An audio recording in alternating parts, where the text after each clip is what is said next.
ಅರೆ ಕಡಿಮೆ ಹಾಕು ಆದ್ರೆ ಅಸಲಿ ಹಾಕು. MDH ಕಾಶ್ಮೀರಿ ಕೆಂಪು ಮೆಣಸಿನ ಪೌಡರ್. ಇದರ ಕೆಂಪು ಬಣ್ಣ ಅದ್ಭುತ, ಖಾರ ಕಡಿಮೆ ಆದ್ರೂ ರುಚಿಕರ. MDH ಕಾಶ್ಮೀರಿ.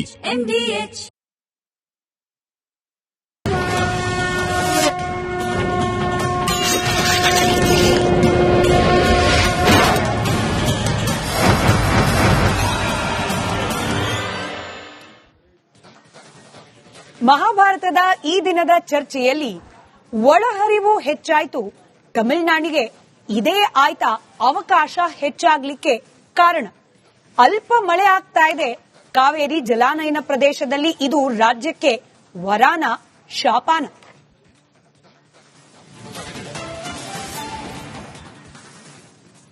ನಮಸ್ಕಾರ, ಮಹಾಭಾರತ ಚರ್ಚಾ ಕಾರ್ಯಕ್ರಮಕ್ಕೆ ಸ್ವಾಗತ. ನಾನು ಸ್ಮಿತಾ ರಂಗನಾಥ್. ಕಳೆದ 3-4 ದಿನಗಳಿಂದ ಮಹಾಭಾರತ ಚರ್ಚಾ ಕಾರ್ಯಕ್ರಮವನ್ನು ಒಳಗೊಂಡಂತೆ ರಿಪಬ್ಲಿಕ್ ಕನ್ನಡದ ಸುದ್ದಿಯ ಬಹುತೇಕ ಭಾಗ ಕಾವೇರಿ ನದಿ ನೀರು ಹಂಚಿಕೆ ವಿಚಾರಕ್ಕೆ ಸಂಬಂಧಪಟ್ಟಂತೆ CWRC, CWMA ಈ ಎರಡರ ಆದೇಶ, ಅದಾದ ನಂತರದಲ್ಲಿ ಕರ್ನಾಟಕದಿಂದ ರೈತರು, ರಾಜಕಾರಣಿಗಳ ಪ್ರತಿಕ್ರಿಯೆ, ಕನ್ನಡ ಪರ ಹೋರಾಟಗಳ ಬಂದ್ನ ಕರೆ, ತಮಿಳುನಾಡಿನ ಪ್ರತಿಕ್ರಿಯೆ, ಇದೆಲ್ಲದರ ಬಗ್ಗೆ ವಿಸ್ತೃತವಾದ ಚರ್ಚೆಯನ್ನ ಮಾಡಿದೆ. ಪರಿಸ್ಥಿತಿ, ಅದರಲ್ಲೂ ಪರಿಸರದ ಮೇಲೆ ಅವಲಂಬಿತವಾಗಿರುವ ಪರಿಸ್ಥಿತಿ ಹೇಗೆ ಭಿನ್ನವಾಗ್ಬಿಡತ್ ನೋಡಿ. ಕಳೆದ 3 ದಿನಗಳಿಂದ ಏನ್ ಚರ್ಚೆ ಮಾಡ್ತಿದ್ವಿ? ಬರದ ಪರಿಸ್ಥಿತಿ, ಡ್ಯಾಂಗಳು ಖಾಲಿ ಆಗಿದೆ, ನಮ್ಮಲ್ಲೇ ನೀರಿಲ್ಲ, ತಮಿಳುನಾಡಿಗೆ ಬಿಡೋದು ಹೇಗೆ? ತಮಿಳುನಾಡಿಗೆ ನೀರು ಬಿಡಬೇಕು ಅನ್ನೋ ಆದೇಶ ಇದೆಯಲ್ಲ, ಇದು ರಾಜ್ಯಕ್ಕಾಗಿರುವ ಸೋಲು, ರಾಜ್ಯ ಸರ್ಕಾರಕ್ಕಾಗಿರುವ ಸೋಲು, ಈ ರೀತಿ ಚರ್ಚೆ ಇತ್ತು. ಆದ್ರೆ ಕಳೆದ 3-4 ದಿನಗಳಿಂದ ಕಾವೇರಿ ಕೊಳ್ಳದಲ್ಲಿ ಮಳೆಯಾಗಿದೆ, ಪಕ್ಕದ ಕೇರಳದಲ್ಲಿ ಮಳೆಯಾಗಿದೆ. ಹೀಗಾಗಿ ಕಬಿನಿ ಸೇರಿದಂತೆ ಬಹುತೇಕ ಈ 4 ಜಲಾಶಯಗಳು, ಕಾವೇರಿ ನದಿ ನೀರಿಗೆ ಸಂಬಂಧಪಟ್ಟಂತೆ ಇರುವ 4 ಜಲಾಶಯಗಳಲ್ಲೂ ಕೂಡ ಒಳ ಹರಿವಿನ ಪ್ರಮಾಣ ಹೆಚ್ಚಾಗಿದೆ.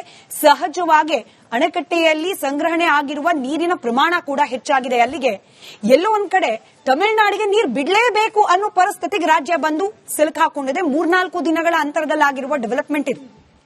ಅಲ್ಪ ಮಳೆ ಈಗ ಆಗ್ತಿರೋದೇನಿದೆ, ಇದು ರಾಜ್ಯಕ್ಕೆ ಹಾಗಾದ್ರೆ ವರಾನ? ನೀರಿಲ್ಲ, ಬಿಡ್ಲಿಕ್ಕಾಗಲ್ಲ, ಕಾನೂನಾತ್ಮಕ ಸಂಕಷ್ಟ ಹೆಂಗಪ್ಪ ಅನ್ನೋ ಚಿಂತೆಯಲ್ಲಿದ್ದ ರಾಜ್ಯಕ್ಕೆ ವರುಣ ಕೃಪೆ ತೋರದ್ನ? ಅಥವಾ ಕರ್ನಾಟಕದಲ್ಲಿ ಮಳೆ ಆಗಿದೆ, ಜಲಾಶಯ ಭರ್ತಿಯಾಗಿದೆ, ಹಿಂಗಿದ್ರೂ ಕೂಡ ನೀರ್ ಬಿಡಲ್ಲ ಅಂತ ಹೇಳಿ ಕರ್ನಾಟಕ ಹಠ ಮಾಡ್ತಿದೆ ಅನ್ನೋದನ್ನ ಆಯುಧವಾಗಿ, ಅಸ್ತ್ರವಾಗಿ ಬಳಕೆ ಮಾಡ್ಕೊಳ್ಳಿಕ್ಕೆ ತಮಿಳುನಾಡಿಗೆ ಅವಕಾಶ ಆಗಿ ಇದು ರಾಜ್ಯಕ್ಕೆ ಶಾಪ ಆಗುತ್ತಾ? ಈ ಬಗ್ಗೆ ವಿಸ್ತೃತವಾದ ಚರ್ಚೆ ಮಾಡೋ ಪ್ರಯತ್ನವನ್ನ ಇವತ್ತಿನ ಮಹಾಭಾರತ ಕಾರ್ಯಕ್ರಮದಲ್ಲಿ ಮಾಡ್ತಾ ಹೋಗೋಣ. ಚರ್ಚೆ ಪ್ರಾರಂಭಕ್ಕೆ ಮುಂಚೆ ಈ ಬಗ್ಗೆ ಒಂದು ವರದಿ ನಿಮ್ಮ ಮುಂದೆ.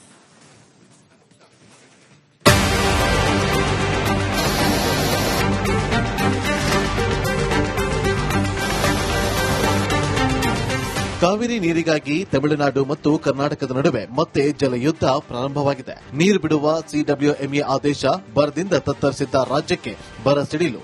ಆದರೆ ಕಳೆದ 2-3 ದಿನಗಳಲ್ಲಿ ಪರಿಸ್ಥಿತಿ ಕೊಂಚ ಸುಧಾರಿಸಿದೆ. ಕೊಡಗು ಸೇರಿ ಕೇರಳದಲ್ಲೂ ಭಾರೀ ಮಳೆಯಾಗ್ತಾ ಇದ್ದು ಡ್ಯಾಂಗಳಿಗೆ ಒಳಹರಿವು ಹೆಚ್ಚಳವಾಗ್ತಾ ಇದೆ.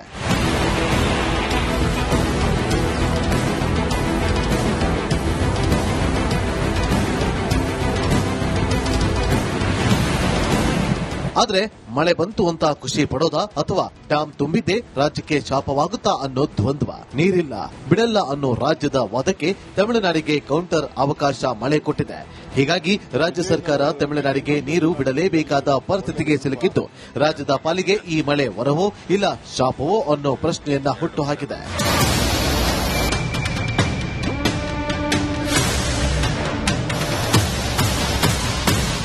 ಬಿಳಿಗುಂಡ್ಲು ಮಾಪನ ಕೇಂದ್ರಕ್ಕೆ ನೀರು ಪ್ರಮುಖವಾಗಿ KRS ಮತ್ತು ಕಬಿನಿ ಜಲಾಶಯ ಮೂಲಕ ಹರಿಯಬೇಕು.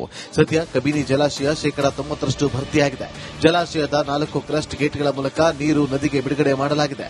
ಈ ನಡುವೆ ಪ್ರತಿಕ್ರಿಯೆ ನೀಡಿರುವ ಸಿಎಂ ತಮಿಳುನಾಡಿಗೆ ಕಾವೇರಿ ನೀರು ಹರಿಸುವ ಸುಳಿವು ಕೊಟ್ಟಂತಿದೆ. ಈಗ ನಾನು ಬಿಡುವುದಿಲ್ಲ ಅಂತ ನಾನಾಗ್ಲಿ, ಯತೀಂದ್ರಾಗ್ಲಿ, ಸಂಘಟನೆಗಾರರಾಗ್ಲಿ ನಾವೆಲ್ಲ ಹೇಳಿದ್ರೆ ನೀರನ್ನ ಹಿಡ್ಕೊಳಕ್ ನಮ್ಗೆ ಆಗುದಿಲ್ಲ. ಡ್ಯಾಮು ತುಂಬ್ತಾ ಇದೆ ಅಂತೇಳಿ ನನಗೆ ವರದಿ ಬಂದಿದೆ. ಇಡ್ಲಿಕ್ಕೆ ಸಾಧ್ಯನೇ? ಹೋರಾಟಗಾರರು ಹೋಗಲ್ ಮಲಗ್ಲಿಕ್ಕೆ ಸಾಧ್ಯನೇ? ಹಾಗಂತ ನೀರು ಬಿಡುವುದಿಲ್ಲ ಅಂತೇಳಿ ದಯವಿಟ್ಟು ಹೋರಾಟಗಾರರು ಯಾರು ಹೋಗಬಾರ್ದು, ಅಲ್ಲಿ ನೀರನ್ನ ಹಿಡ್ಕೊಳ್ಳೋಕ್ಕೂ ಪ್ರಯತ್ನ ಪಡಬಾರ್ದು. ನೀರು ಇಟ್ಕೊಂಡ್ರೆ ನಾವೆಲ್ಲ ಕೊಚ್ಚೊಂಟೋಗ್ತೀವಿ. ನ್ಯಾಯಾಲಯಕ್ಕೂ ಗೌರವ ಕೊಡಬೇಕು, ರೈತರನ್ನು ಬದುಕಿಸಬೇಕು. ಈ ರಾಜ್ಯದ ರೈತರ ಹಿತ ಕಾಪಾಡಲು ನಮ್ಮ ಬದ್ಧತೆ ಇದೆ. ಮಳೆಯೇನೋ ಬಂದಿದೆ, ಆದ್ರೆ ಈ ಮಳೆ ರಾಜ್ಯದ ಮುಂದಿನ ದಿನಗಳ ನೀರಿನ ಅವಶ್ಯಕತೆಗೆ ಅನುಗುಣವಾಗಿದೆಯಾ? ಡ್ಯಾಂಗಳಲ್ಲಿ ಒಳಹರಿವು ಸದ್ಯಕ್ಕೆ ಹೆಚ್ಚಳವಾಗಿದೆ, ಆದ್ರೆ ಇದು ತಾತ್ಕಾಲಿಕ ಹರಿವು, ಸಂಗ್ರಹ ಮತ್ತು ಮುಂದಿನ ಬಳಕೆಗೆ ಈ ನೀರು ಬಳಕೆ ಸಾಧ್ಯನಾ? ನಾಳೆ ಕರ್ನಾಟಕ ಸುಪ್ರೀಂ ಕೋರ್ಟ್ಗೆ ಹೋದ್ರೂ ಇಂದಿನ ಡ್ಯಾಂ ಸ್ಥಿತಿಗತಿಯನ್ನೇ ಬಂಡವಾಳ ಮಾಡಿಕೊಂಡು ತಮಿಳುನಾಡು ವಾದ ಗೆಲ್ಲುತ್ತಾ? ಒಟ್ಟಾರೆ ಈ ಅಲ್ಪ ಮಳೆ ಕಾವೇರಿ ವಿಚಾರದಲ್ಲಿ ರಾಜ್ಯಕ್ಕೆ ವರನ ಶಾಪನ? ಬನ್ನಿ ಚರ್ಚೆ ಮಾಡೋಣ.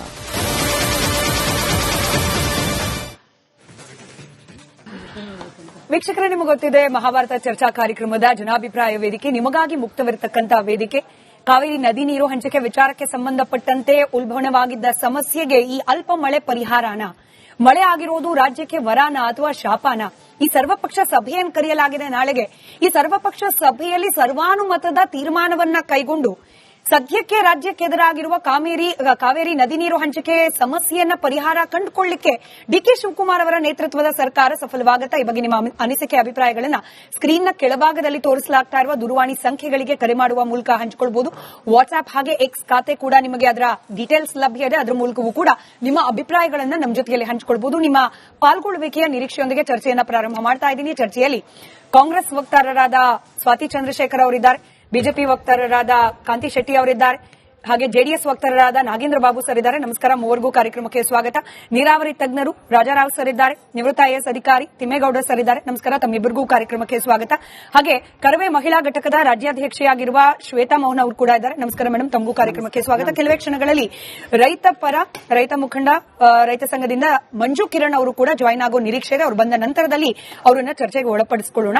ಕಾಂತಿ ಶೆಟ್ಟಿ ಮೇಡಮ್, ನಿಮ್ಮಿಂದಲೇ ಚರ್ಚೆಯನ್ನ ಪ್ರಾರಂಭ ಮಾಡ್ತೀನಿ. 2 ದಿನಗಳ ಹಿಂದೆ ಇದೇ ಮಹಾಭಾರತ ಚರ್ಚಾ ಕಾರ್ಯಕ್ರಮದಲ್ಲಿ ಕಾವೇರಿ ವಿಚಾರಕ್ಕೆ ಸಂಬಂಧಪಟ್ಟಂತೆ ಚರ್ಚೆ ಮಾಡುವಾಗ ಬಿಜೆಪಿ ವಕ್ತಾರರು ಹೇಳಿದ್ದು, ಬಿಜೆಪಿ ಇತರೆ ನಾಯಕರ ಬಾಯಲ್ಲೂ ಈ ಮಾತು ಕೇಳಿದ್ದೀನಿ, ಡಿಕೆ ಶಿವಕುಮಾರ್ ಅವರು ಮುಖ್ಯಮಂತ್ರಿ ಆಗಿದ್ದಾರೆ, ಹಾಗಾಗೇನೆ ರಾಜ್ಯದಲ್ಲಿ ಜಲಾಶಯಗಳು ಖಾಲಿಯಾಗಿದೆ. ಡಿಕೆ ಶಿವಕುಮಾರ್ ಅವರು ಮುಖ್ಯಮಂತ್ರಿ ಆಗಿದ್ದಾರೆ, ಹಾಗಾಗೇನೆ ಕಾವೇರಿ ನದಿ ನೀರು ಹಂಚಿಕೆ ವಿಚಾರದಲ್ಲಿ ರಾಜ್ಯಕ್ಕೆ ಹಿನ್ನಡೆಯಾಗಿದೆ. ಪ್ರಾಬ್ಲಮ್ ಇಸ್ ಡಿಕೆ ಶಿವಕುಮಾರ್ ಅನ್ನೋ ರೀತಿಯಲ್ಲಿ ಮಾತನಾಡಿದ್ರು. ಇವತ್ತೇನಾಗಿದೆ? ಕಬಿನಿ ಜಲಾಶಯ ಭರ್ತಿಯಾಗಿದೆ. ನೀರನ್ನ ಅನಿವಾರ್ಯವಾಗಿ ತಮಿಳುನಾಡು ಕೇಳ್ತೋ ಬಿಡ್ತೋ ಬಿಡ್ಲೇಬೇಕಾದ ಪರಿಸ್ಥಿತಿಯಲ್ಲಿ ಕರ್ನಾಟಕ ಇದೆ. ಈಗೇನ್ ಹೇಳ್ತೀರಿ? ಡಿಕೆ ಶಿವಕುಮಾರ್ ಅವರ ಅದೃಷ್ಟ ಬದಲಾಯಿತು ಅಥವಾ ಬಿಜೆಪಿಯವರ ವರ್ಷನ್ ಫೇಲ್ ಆಯ್ತಾ? ಈ ತರ ನೆರೆ ಬಂದಿರೋದು ಇದು ಮೊದಲ, ಈ ತರ ಜಾಸ್ತಿ ಮಳೆ ಬಂದಿರೋದು ಇದು ಇವತ್ತು ಬಂದಿದೆ. ಓಕೆ, ಕಳೆದ ಬಾರಿ ಕೂಡ ಕೊಡಗಲ್ಲಿ ಸಿಕ್ಕಾಪಟ್ಟೆ ನೆರೆ ಬಂದಿತ್ತಲ್ಲ, ನಾವೆಲ್ಲಾದ್ರೂ ಹಿಡಿದಿಟ್ಕೊಂಡು ಆ ನೀರನ್ನೇ? ಇಲ್ಲ. ನಾನು ಹೇಳುದು ಇದು ಟೆಂಪರರಿ, ತಾತ್ಕಾಲಿಕವಾಗಿ ಒಳಹರಿವು ಬಂದಿದೆ. ಆದ್ರೆ ಇದು ಬಂದಾಗ ನಾವು ಎಚ್ಚೆತ್ಕೊಂಡು, ಇದೇ ನಮ್ಮ ಡಿ ಕೆ ಶಿವಕುಮಾರ್ ಅವರು ಸಿಎಂ ಅವರು ಒಂದು 2 ವಾರದ ಮೊದಲೇ ಹೇಳಿದ್ರು ನಮ್ಮ ರೈತರಿಗೆ, 2ನೇ ಬೆಳೆ ನೀವು ಬೆಳಿಬೇಡಿ ಅಂತ. ಕ್ಷಾಮ ಇದೆ, ಬರಗಾಲ ಇದೆ ಅಂತ ನಾವೆಲ್ಲ ನೋಡಿ, ಬರಗಾಲ ಇದ್ದಾಗ ಖಂಡಿತವಾಗ್ಲೂ ಕುಡಿಯಕ್ಕೆ ನೀರಿಲ್ಲದೆ ಇದ್ದಾಗ ನಾವು ಬೆಳೆಗೆ ನೀರು ಕೊಡೋದು ತಪ್ಪು. ಅದ್ರ ಬಗ್ಗೆ ನಾವು ಮಾತಾಡಿದ್ ನಿಜ. ಇವತ್ತು ಮಳೆ ಬಂದಿದ್ಯಾ ಹಾಗಂತೇಳಿ ನಾವು ಹಾಗೆ ಕುತ್ಕೊಳ್ಳಕ್ ಆಗಲ್ಲ. ಮಳೆ ಇಲ್ಲಿ ಈ ಭಾಗಕ್ಕೆ ಇರಬಹುದು, ಉತ್ತರಕ್ಕೆ ಬೇರೆ ಕಡೆನೂ ಕ್ಷಾಮ ಇದೆ. ನಾವು ಹೇಳುದು ಮಾನ್ಯ ಡಿ ಕೆ ಶಿವಕುಮಾರ್ ಅವರು ನಾವು ಒಂದೇ ಒಂದು ನಾವು ಹೇಳಿದ್ದು, ಇಂಥ ಒಂದು ಪರಿಸ್ಥಿತಿಯಲ್ಲಿ 57-58 ದಿನ ಆಗ್ತಾ ಇದೆ ಅವರು ಅಧಿಕಾರ ತಗೊಂಡ್ಬಿಟ್ಟು, ನಾಳೆ 2 ದಿನಕ್ಕೆ ಇನ್ನು 1 ತಿಂಗಳು ಆಗ್ತಾ ಇದೆ. ಇದುವರೆಗೂ ಒಂದು ಅವರ ಸಚಿವ ಸಂಪುಟದಲ್ಲಿ ಇದು ಆಡಳಿತಾತ್ಮಕ, ಇದು ಏನದು ಹಸ್ತಾಂತರ ಆಡಳಿತ ಅಷ್ಟೇ ಬಿಟ್ರೆ ಹೊಸದಾಗಿ ಏನ್ ಮಾಡಿರೋದಲ್ಲ. ಇದಕ್ಕೆ ನೀವು 2 ತಿಂಗಳು ಡೆಲ್ಲಿಯಲ್ಲಿ ಹೋಗಿ ಕೂತ್ಕೊಳ್ಳೋ ಬದಲು ಇಂಥ ಒಂದು ಸಂದರ್ಭದಲ್ಲಿ ಅವ್ರ ಆದೇಶ ಬರೋ ಮೊದಲೇ ಇದ್ರ ಬಗ್ಗೆ ಚರ್ಚೆ ಆಗ್ಬೇಕಿತ್ತು ಅಂತ ನಮ್ಮ ಹೇಳಿಕೆ ಬಿಟ್ರೆ, ಯಾವುದೇ ಒಂದು ನೆಲ ಜಲ ನಾಡು ನುಡಿ ಬಂದಾಗ ನಾವೆಲ್ಲರೂ ಜೊತೆಯಲ್ಲಿ ಇರ್ತೀವಿ ಅಂತಲೇ ಪ್ರತಿಯೊಬ್ಬರು ನಾವು ಹೇಳಿರೋದು. ಇವಾಗ್ಲೂ ಇದೀವಿ, ಮುಂದಕ್ಕೂ ಇರ್ತೀವಿ. ನಾವು ಹೇಳೋದು, ಮತ್ತೊಮ್ಮೆ ಹೇಳೋದು ನೋಡಿ, ಏನೇ ಒಂದು ಇವತ್ತು ಮಳೆ ಬಂತು, ಇದು ಪರ್ಮನೆಂಟ್ ಅಲ್ಲ. ಮಳೆ ಅನ್ನೋದು ಪ್ರಕೃತಿ ಅನ್ನೋದು ಯಾವಾಗ್ಲೂ ಇರುತ್ತಂತ ಹೇಳಕ್ಕಾಗಲ್ಲ. ಬಂದ್ರೆ ಸಂತೋಷ, ಎಕ್ಸ್ಟ್ರಾ ಏನಿದೆ ಅದು ನಾವು ತಕರಾರಿಲ್ಲ. ಆದ್ರೆ ಇಲ್ಲಿಯ ಕುಡಿಯುವ ನೀರಿನ ತೊಂದರೆಗಳಿರುವಾಗ ಆದೇಶ ಬರುವ ಮೊದಲು ಈ ಸಿಎಂ ಅವರಿಗೆ ಗೊತ್ತಿತ್ತು ಕ್ಷಾಮ ಇದೆ, ಬರಗಾಲ ಇದೆ ಅಂತ ಗೊತ್ತಿದ್ರು ಕೂಡ ಅವ್ರು ಏನು ಆಕ್ಷನ್ ತಗೊಂಡಿಲ್ಲ, ಅಥವಾ ಅವರು ಏನಾದ್ರೂ ಅದರ ಬಗ್ಗೆ ಚರ್ಚೆ ಮಾಡಿಲ್ಲ, ಅಥವಾ ತಹಶೀಲ್ದಾರ್ ಹತ್ರ ಅಥವಾ ಮಂಡ್ಯ ಭಾಗದ ಏನು ಕಾವೇರಿ ಕುಳದ ರೈತರ ಹತ್ರ ಏನು ಡಿಸ್ಕಷನ್ ಮಾಡಿಲ್ಲ. ನಾನು ಹೇಳ್ತಿರೋದು ಅವು ಬೇರೆ. ನೋಡಿ, ರಾಮಲಿಂಗಾರೆಡ್ಡಿ ಅವರಾದ್ರೆ ಹೊಸೊಬ್ರು, ಈಗ ಅವರಿಗೆ ಅಷ್ಟೊಂದು ಈ ಖಾತೆ ತಗೊಳ್ಳುವ ಅಂತ ಒಂದು ಉತ್ಸಾಹ ಇರಲಿಲ್ಲ. ಡಿ ಕೆ ಶಿವಕುಮಾರ್ ಅವರು ಆ ಖಾತೆಯನ್ನು ನಿರ್ವಹಿಸಿರುವವರು. ಅವರು ಇದಕ್ಕಿಂತ ಮೊದಲೇ ಅದರ ಬಗ್ಗೆ ಯೋಚನೆ ಮಾಡಿ ಅದೇನ್ ಮಾಡ್ಬೇಕಂತ ಅವ್ರಿಗೆ ಗೊತ್ತಿರುವಂತದ್ದು. ಅಂತವರು ಏನು ಮಾಡಿಲ್ಲ, ದೆಹಲಿಯಲ್ಲಿ ಕುತ್ಕೊಂಡು ಇದ್ರ ಬಗ್ಗೆ ಮಾತಾಡಿದ್ರೆ ಆ ಟೈಮಲ್ಲಿ ನಾವು ಮಾತಾಡಿದ್ ನಿಜ. ಇವತ್ತು ಮಳೆ ಬಂದಿದೆ. ಈ ಮಳೆ ರೈತರ ಏನಿದು ನೋಡಿ, ತಮಿಳುನಾಡಲ್ಲಿ 3ನೇ ಬೆಳೆಗೆ ಅವರು ನೀರ್ ಕೇಳ್ತಾ ಇರೋದು. ಇಲ್ಲಿರುವ ರೈತರಿಗೆ ನೀರಿಲ್ಲ, ಇಲ್ಲಿರುವ ರೈತರು 2ನೇ ಬೆಳೆ ಆದ್ರೂ ಬೆಳಿಬೇಕಲ್ವಾ, ಅದ್ರ ಬಗ್ಗೆ ನೀವು ಯೋಚನೆ ಮಾಡ್ಬೇಕಲ್ಲ. ಹೌದು, ಈಗ ತುಂಬಿ ಹರಿತಾ ಇದೆ, ಓಕೆ, ಆ ತುಂಬಿ ಹರಿದಾಗ ನಾವು ಮತ್ತೆ ಶೇಖರಣೆ ಮಾಡಕ್ಕೆ ಏನಾದ್ರೂ ಬೇರೆ ವ್ಯವಸ್ಥೆ ಇದೆಯಾ, ಪರ್ಯಾಯ ವ್ಯವಸ್ಥೆ ಏನಾದ್ರೂ ಇದೆಯಾ? ಮೊದ್ಲಿನ ಅದನ್ನೇ ಇಟ್ಕೊಂಡು ನಾವು ಮಾತಾಡೋದಲ್ಲ. ಬೆಂಗಳೂರಿನಂತಹ ಪರಿಸ್ಥಿತಿಯಲ್ಲಿ, ಬೆಂಗಳೂರಲ್ಲಿ ಈಗ ಮೊದಲೆಲ್ಲ ನಂದಿ ಹಿಲ್ಸ್ ಇಂದ ಮಳೆಗಳು ಇತ್ತು, ನದಿಯ ಆಗರ ಯಾವುದೂ ಇಲ್ಲ, ಅದ್ರ ಬಗ್ಗೆ ನಾವು ಯೋಚನೆ ಮಾಡ್ಬೇಕಾಗುತ್ತೆ. ಅಲ್ಲಿಗೆ ರಾಜಾರಾಮ್ ಸರ್, ಈಗ ಮಳೆ ಏನ್ ಬಂದಿದೆ, ಅಲ್ಪ ಪ್ರಮಾಣದ ಮಳೆ, ಎಸ್ಪೆಷಲಿ ನೋಡಿ ಚಿಕ್ಕಮಗಳೂರು, ಕೊಪ್ಪ, ಶೃಂಗೇರಿ ಭಾಗದಲ್ಲಿ ಮಳೆ ಆಗ್ತಾ ಇದೆ. ಹೇಮಾವತಿ ಸ್ವಲ್ಪ ಒಳಹರಿವು ಹೆಚ್ಚಾಗಿ ತುಂಬೋ ಪರಿಸ್ಥಿತಿಲಿದೆ. ಕೊಡಗು ಭಾಗದಲ್ಲಿ ಮಳೆ ಆಗ್ತಾ ಇದೆ, ಹೀಗಾಗಿ ಹಾರಂಗಿ ಸ್ವಲ್ಪ ನೀರಿನ ಪ್ರಮಾಣ ಹೆಚ್ಚಾಗಿದೆ. ಕೇರಳದಲ್ಲಿ ಮಳೆ ಆಗಿದೆ, ಕಬಿನಿಯಲ್ಲಿ ನೀರು ಯಥೇಚ್ಛವಾಗಿ ಆಚೆ ಬಿಡಲೇಬೇಕು ಅನ್ನೋ ಪರಿಸ್ಥಿತಿ ಇದೆ. ಹಿಂಗೊಂದು ಮಾತ್ರಕ್ಕೆ ಕರ್ನಾಟಕಕ್ಕಿದ್ದ ಸಮಸ್ಯೆ ಅಲ್ಲಿಗೆ, ಅದರಲ್ಲೂ ಕಾವೇರಿ ನದಿ ನೀರಿನ ವಿಚಾರಕ್ಕೆ ಸಂಬಂಧಪಟ್ಟಂತೆ ಪರಿಹಾರ ಆಗೋಯ್ತಾ? ಈಗ ಬಂದಿರುವ ಮಳೆ ಅಥವಾ ಇನ್ನೊಂದ್ 2 ದಿನ ಬರುವ ಮಳೆ ಪ್ರಾಬ್ಲಮ್ ನ ಸಾಲ್ವ್ ಮಾಡ್ಬಿಡುತ್ತಾ ಅಂತ ಹೇಳಿ ನಾವು ಯಾಕೆ ಅಲ್ಪತೃಪ್ತರಾಗ್ತಾ ಇದ್ದೇವೆ? ಇದೇನು ಮಳೆ 2 ದಿವಸ ಬಂದಿದೆ, ಅದ್ರ ಜೊತೆಗೆ ಇನ್ನೊಂದು ಮೆಸೇಜ್ ಇದೆ, from 2nd August the rainfall is going to totally come down. ಅದನ್ನು ಯಾಕೆ ನಾವು ಓದಲ್ಲ? ಅದನ್ನು ಓದಿದ್ರೆ ಈಗೇನು ಮಳೆ ಒಂದು ಸ್ವಲ್ಪ ಬಂದಿದೆ, ಸ್ವಲ್ಪ ಚೇತರಿಕೆ ಆಗಿದೆ, ಬಟ್ ಆ ನೀರು ಇನ್ನೂ 10 ತಿಂಗಳು ರಿಸರ್ವಾಯರ್ ಇರಬೇಕು. ಇನ್ನು ಮುಂದಿನ ಮಳೆ ಬರಲ್ಲ ಅಂದ್ರೆ ಇಲ್ಲ, ಸರ್ಕಾರ ರಬಿ ಕ್ರಾಪ್ನು ನಾವು ಮಾಡಲ್ಲ ಅಂತ ತೀರ್ಮಾನ ತಗೊಂಡ್ರೆ ಆ ಬಹುಶಃ ನೀರೆಲ್ಲ ತಮಿಳುನಾಡಿಗೆ ಬಿಟ್ಕೊಂತ ಕುತ್ಕೋಬಹುದು ನಾವು. Should the state Fargo both the crops? Should hour farmers B hungry for the entire year? Rabi crop ಯಾಕೆ ನೀರು ಇಟ್ಕೋಬಾರ್ದು ನಾವು? ಕನಿಷ್ಠ 50 ರಿಂದ 55 TMC ರಬಿ ಕ್ರಾಪು ಪೆರಿನಿಯಲ್ ಕ್ರಾಪ್ಗೆ ಬೇಕು ನಮ್ಗೆ. ಆ ನೀರು, ಈ ನೀರು 2 ತಿಂಗಳು ಒಂದ್ ವೇಳೆ ಹೆಚ್ಚಿಗೆ ಮಳೆ ಬಂದ್ರೆ ನಮ್ ರಿಸರ್ವಾಯರ್ ಇರಬೇಕು. CWMA ಹೇಳಬೇಕು ತಮಿಳುನಾಡಿಗೆ, ನೋಡಿ ಅವ್ರು ಖರೀಫ್ ಕ್ರಾಪು ಬಿಟ್ಕೊಂಡಿದ್ದಾರೆ, ದಯವಿಟ್ಟು ಅವ್ರನ್ನ ಬಲವಂತ ಮಾಡಬೇಡಿ, ಈ ವರ್ಷ ಮಳೆ ಇಲ್ಲ, ನಿಮ್ಗೇನು 237 TMC ಇನ್ನು ಮುಂದೆ ನಾರ್ತ್ ಈಸ್ಟ್ ಮಾನ್ಸೂನ್ ನಲ್ಲಿ ಬರುತ್ತೆ, ನಿಮ್ ಗ್ರೌಂಡ್ ವಾಟರ್ ಏನಿದೆ ಈಗಾಗಲೇ ಏನು ಬಿಟ್ಟಿದ್ದಾರೆ, ಇನ್ನು ಮುಂದೂ ಅಲ್ಪ ಸ್ವಲ್ಪ ಬಿಡ್ತಾರೆ, ಆ ನೀರ್ನ ಇಟ್ಕೊಂಡು ನೀವು ತೃಪ್ತಿ ಆಗಬೇಕು, ನಿಮ್ಗೆ ಇನ್ನು ಹೆಚ್ಚಿಗೆ ನೀರು ಸಿಗಲ್ಲ ಅಂತ ಈಗಲೇ ವಾರ್ನ್ ಮಾಡಬೇಕು. So that they don't unnecessarily grow, put some seeds and then ask for water. ಇದನ್ನು ನಾವು ಮೊದಲೇ ಮಾಡಬೇಕು. ಇದು CWMA ಲಿಖಿತ ಪೂರ್ವಕವಾಗಿ ಬರೆದು ಕೊಟ್ರೇನೆ ಬಹಳ ಒಳ್ಳೇದು ಅಂತ ನನ್ನ ಅಭಿಪ್ರಾಯ. ಬಟ್ ಮುಖ್ಯಮಂತ್ರಿಗಳ ರಿಯಾಕ್ಷನ್ ಇವತ್ತು ಕೇಳಿಸ್ಕೊಂಡ್ರೆ ರಾಜಾರಾಮ್ ಸರ್, ನೀರು ತುಂಬಿದೆ, ಕಬಿನಿ ಆಲ್ಮೋಸ್ಟ್ ಫಿಲ್ ಆಗ್ಬಿಟ್ಟಿದೆ, ನಾವು ಅದನ್ನ ಹಿಡಿದಿಟ್ಕೊಳ್ಳೋಕ್ಕಾಗಲ್ಲ. ಪ್ರೊಟೆಸ್ಟ್ ಮಾಡೋರು, ಶ್ವೇತಾ ಮೇಡಮ್ ತರದವರು, ಕನ್ನಡ ಪರ ಸಂಘಟನೆಗಳು, ರೈತರು ಅಲ್ಲಿ ಹೋಗ್ಬಿಟ್ಟು ನೀರನ್ನ ತಡೆದು ಹಿಡಿಯೋಕ್ಕಾಗಲ್ಲ, ಯಾರು ಆ ಪ್ರಯತ್ನ ಮಾಡಬೇಡಿ, ಹಿಂಗಾಗಿ ನಾವು ಅನಿವಾರ್ಯವಾಗಿ ಬಿಡ್ಲೇಬೇಕಾಗತ್ತೆ ಅನ್ನೋ ಅರ್ಥದಲ್ಲಿ ಮುಖ್ಯಮಂತ್ರಿಗಳು ಮಾತನಾಡಿದ್ದಾರೆ. ಅದನ್ನ ನಾವು ತೋರಿಸಿದೀವಿ ಕೂಡ. ಆಯ್ತಮ್ಮ, ನೀವು ತೋರಿಸಿದ್ರಿ ಸರಿ. ವಾಟ್ ಡಸ್ ದಿ ಹಿಸ್ಟರಿ ಸೇ? ಈಗ 192 TMC ಅಂತ ನಮಗೆ ಹಿಂದೆ ಟ್ರಿಬ್ಯುನಲ್ ಆರ್ಡರ್ ಕೊಟ್ಟಾಗ ಅದನ್ನು 3 ಭಾಗ ಟ್ರಿಬ್ಯುನಲ್ಲೇ ಮಾಡಿದ್ರು. 52 TMC KRS ಇಂದ ಹೋಗಬೇಕು, 60 TMC ಕಬಿನಿಯಿಂದ ಹೋಗಬೇಕು. KRS ಕಬಿನಿ ಅಪ್ ಟು ಬೆಳಗುಂಡ್ರು ಏನು ಈ ಕ್ಯಾಚ್ಮೆಂಟ್ ಇದೆ, ಇಲ್ಲಿಂದ 80 TMC ನೀರು ಹೋಗಬೇಕು ಅಂತ ಕೊಟ್ರು. ಆದರೆ ವಾಸ್ತವಾಂಶ ಏನು ಗೊತ್ತಾ, ಜುಲೈ ತಿಂಗಳಲ್ಲಿ 11 ವರ್ಷದಲ್ಲಿ, ಅಂದ್ರೆ ನಾನು 2007ರಿಂದ ಲೆಕ್ಕ ಹಾಕಿದ್ದೀನಿ, 11 ವರ್ಷದಲ್ಲಿ 8 ವರ್ಷ ಏನೂ ನೀರು ಹೋಗಿಲ್ಲ. ಜುಲೈ ತಿಂಗಳಲ್ಲಿ 14 ವರ್ಷ ಏನೂ ನೀರು ಹೋಗಿಲ್ಲ, 0. ಅಂದ್ರೆ ಈಗ ಜೂನ್ ಜುಲೈಯಲ್ಲಿ ಏನಾಗಿದೆ, ಆ ಭಾಗದಲ್ಲಿ ಮಳೆ ಬರೋಲ್ಲ, ಆ ಭಾಗದಲ್ಲಿ ನೀರಿರಲ್ಲ, ರನ್ ಆಫ್ ಇರಲ್ಲ, ಏನೂ ನೀರಲ್ಲ. ಆದ್ರೆ ಅವ್ರ ಅಸೆಸರ್ಸ್ ಒಟ್ಟು 80 TMC ಈ ಭಾಗದಿಂದ ಬರುತ್ತೆ ಅಂತ ಲೆಕ್ಕ ಹಾಕಿದ್ದಾರೆ. ಅದು ಹೆಂಗ್ ಬರುತ್ತೋ ಗೊತ್ತಿಲ್ಲ, ಅದೇನು ತಮಿಳುನಾಡಿಗೆ ಫೇವರ್ ಮಾಡೋದಕ್ಕೆ ಮಾಡಿದ್ರು ಆ ತರ ಗೊತ್ತಿಲ್ಲ. ಆ 80 TMC ಬರೋದಿಲ್ಲ. ಅದನ್ನ ನಮ್ಮನ ಮೇಲೆ ಹೇಳಿ ನೀರ್ ಬಿಡಿ ಅಂತ ನಾವು ಇರಿಗೇಷನ್ ಇಟ್ಕೊಂತ ನೀರು ಆ ನೀರು ಬಿಡಿಸ್ತಿದ್ದಾರೆ. ನಾನು ಹಿಂದೆನೂ ಹೇಳಿದ್ದೀನಿ, ಪ್ಯಾರಾ 25 ಪೇಜ್ 210 ವಾಲ್ಯೂಮ್ 5 ಒಳಗೆ ನಾವು ವರ್ಷಕ್ಕೆ ಪೂರ್ತಿ ಆಗೋ ಕುಡಿಯೋ ನೀರು, ರಬಿ ನೀರು, ಖಾರಿಫ್ ನೀರು, ಪೆರಿನಿಯಲ್ ಕ್ರಾಪ್ ನೀರು ನಮ್ಮ ರಿಸರ್ವಾಯರ್ ಈ 4 ತಿಂಗಳಲ್ಲೇ ಹಿಡಿದಿಟ್ಕೋಬೇಕು ಅಂತ ಟ್ರಿಬ್ಯುನಲ್ಲೇ ಕ್ಲಾರಿಫಿಕೇಶನ್ ಕೊಟ್ಟಿದೆ.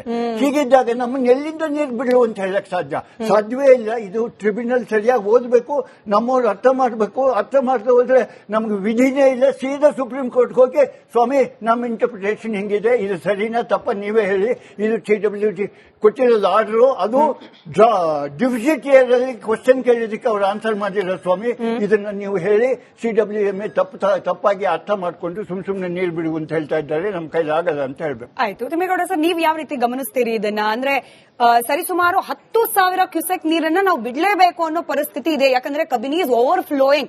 ಅದನ್ನ ಹಿಡಿದಿಟ್ಕೊಂಡ್ಬಿಟ್ರೆ ಜಲಾಶಯ ಡ್ಯಾಮ್ ಕೂಡ ಧಕ್ಕೆ ಆಗೋ ಸಾಧ್ಯತೆ ಇರುತ್ತೆ. ತಮಿಳುನಾಡು ಕೇಳಿರೋದು 3,500. We are capable to send 10,000 cusec ನೀರು ಅನ್ನೋ ವಾದ ಕೂಡ ರಾಜಕೀಯ ವಲಯದಿಂದ, ಅದರಲ್ಲೂ ಆಡಳಿತಾರೂಢ ಪಕ್ಷದಿಂದ ಕೇಳೋಕ್ ಸಿಗ್ತಾ ಇದೆ. How do U see this? ಈಗ ತಮಿಳುನಾಡಿಗೆ ಕಬಿನಿಯಿಂದ ನೀರೇನ್ ಬಿಡ್ತಾ ಇದೀವಿ 10,000 ಇದು ಕ್ಯೂಸೆಕ್ಸ್, ಅದು ಈಗ ನಮ್ಮ ಕಾವೇರಿ ವಾಟರ್ ಮ್ಯಾನೇಜ್ಮೆಂಟ್ ಅಥಾರಿಟಿ ಆ ತೀರ್ಮಾನದಂತೆ ಅವರು ಒಂದು ಟೈಮು ಪರಿಹಾರ ಆಗ್ಬೋದು, ಬಟ್ ಅದು ಶಾಶ್ವತ ಪರಿಹಾರ ಅಲ್ಲ. ಈಗ ರೈತರು, ಮಂಡ್ಯ ಭಾಗದ ರೈತರು ಯಾತಕ್ಕೆ ಪ್ರೊಟೆಸ್ಟ್ ಮಾಡ್ತಿದ್ದಾರೆ ಅಂದ್ರೆ ಅವ್ರ ಬೆಳೆಗಳಿಗೆ ನೀರಿಲ್ಲ.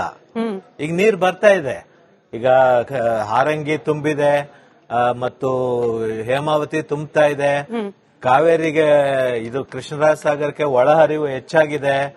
ನಮ್ಗೆ, ನಾನು ಮಂಡ್ಯ ಭಾಗದ ರೈತನ ಮಗ, ನನ್ನ ಅಭಿಪ್ರಾಯದ ಕಾವೇರಿ ನಿಗಮ MD ಆಗಿ IAS ಆಫೀಸರ್ ಆಗಿ ಕಾವೇರಿ ನಿಗಮನ ಸ್ಥಾಪನೆ ಮಾಡಿದವನು ನಾನು. ಅದರಿಂದ ನನ್ನ ಅಭಿಪ್ರಾಯದಲ್ಲಿ ಒಂದು ಶಾಶ್ವತ ಪರಿಹಾರ ಆಗ್ಬೇಕೇ ಹೊರತು ಸಂಕಷ್ಟ ಸೂತ್ರ ತೀರ್ಮಾನ ಆಗ್ಬೇಕು. ಸಂಕಷ್ಟ ಸೂತ್ರ ತೀರ್ಮಾನ ಆಗಿಲ್ಲ. ನೋಡಿ, ಇತ್ತೀಚೆಗೆ ಕಾವೇರಿ ನೀರು ನಿಯಂತ್ರಣ ಸಮಿತಿ ಅಧ್ಯಕ್ಷರಾದ ವಿನೀತ್ ಗುಪ್ತಾ ಅವರು ಒಂದು ಮಾತು ಹೇಳಿದ್ದಾರೆ.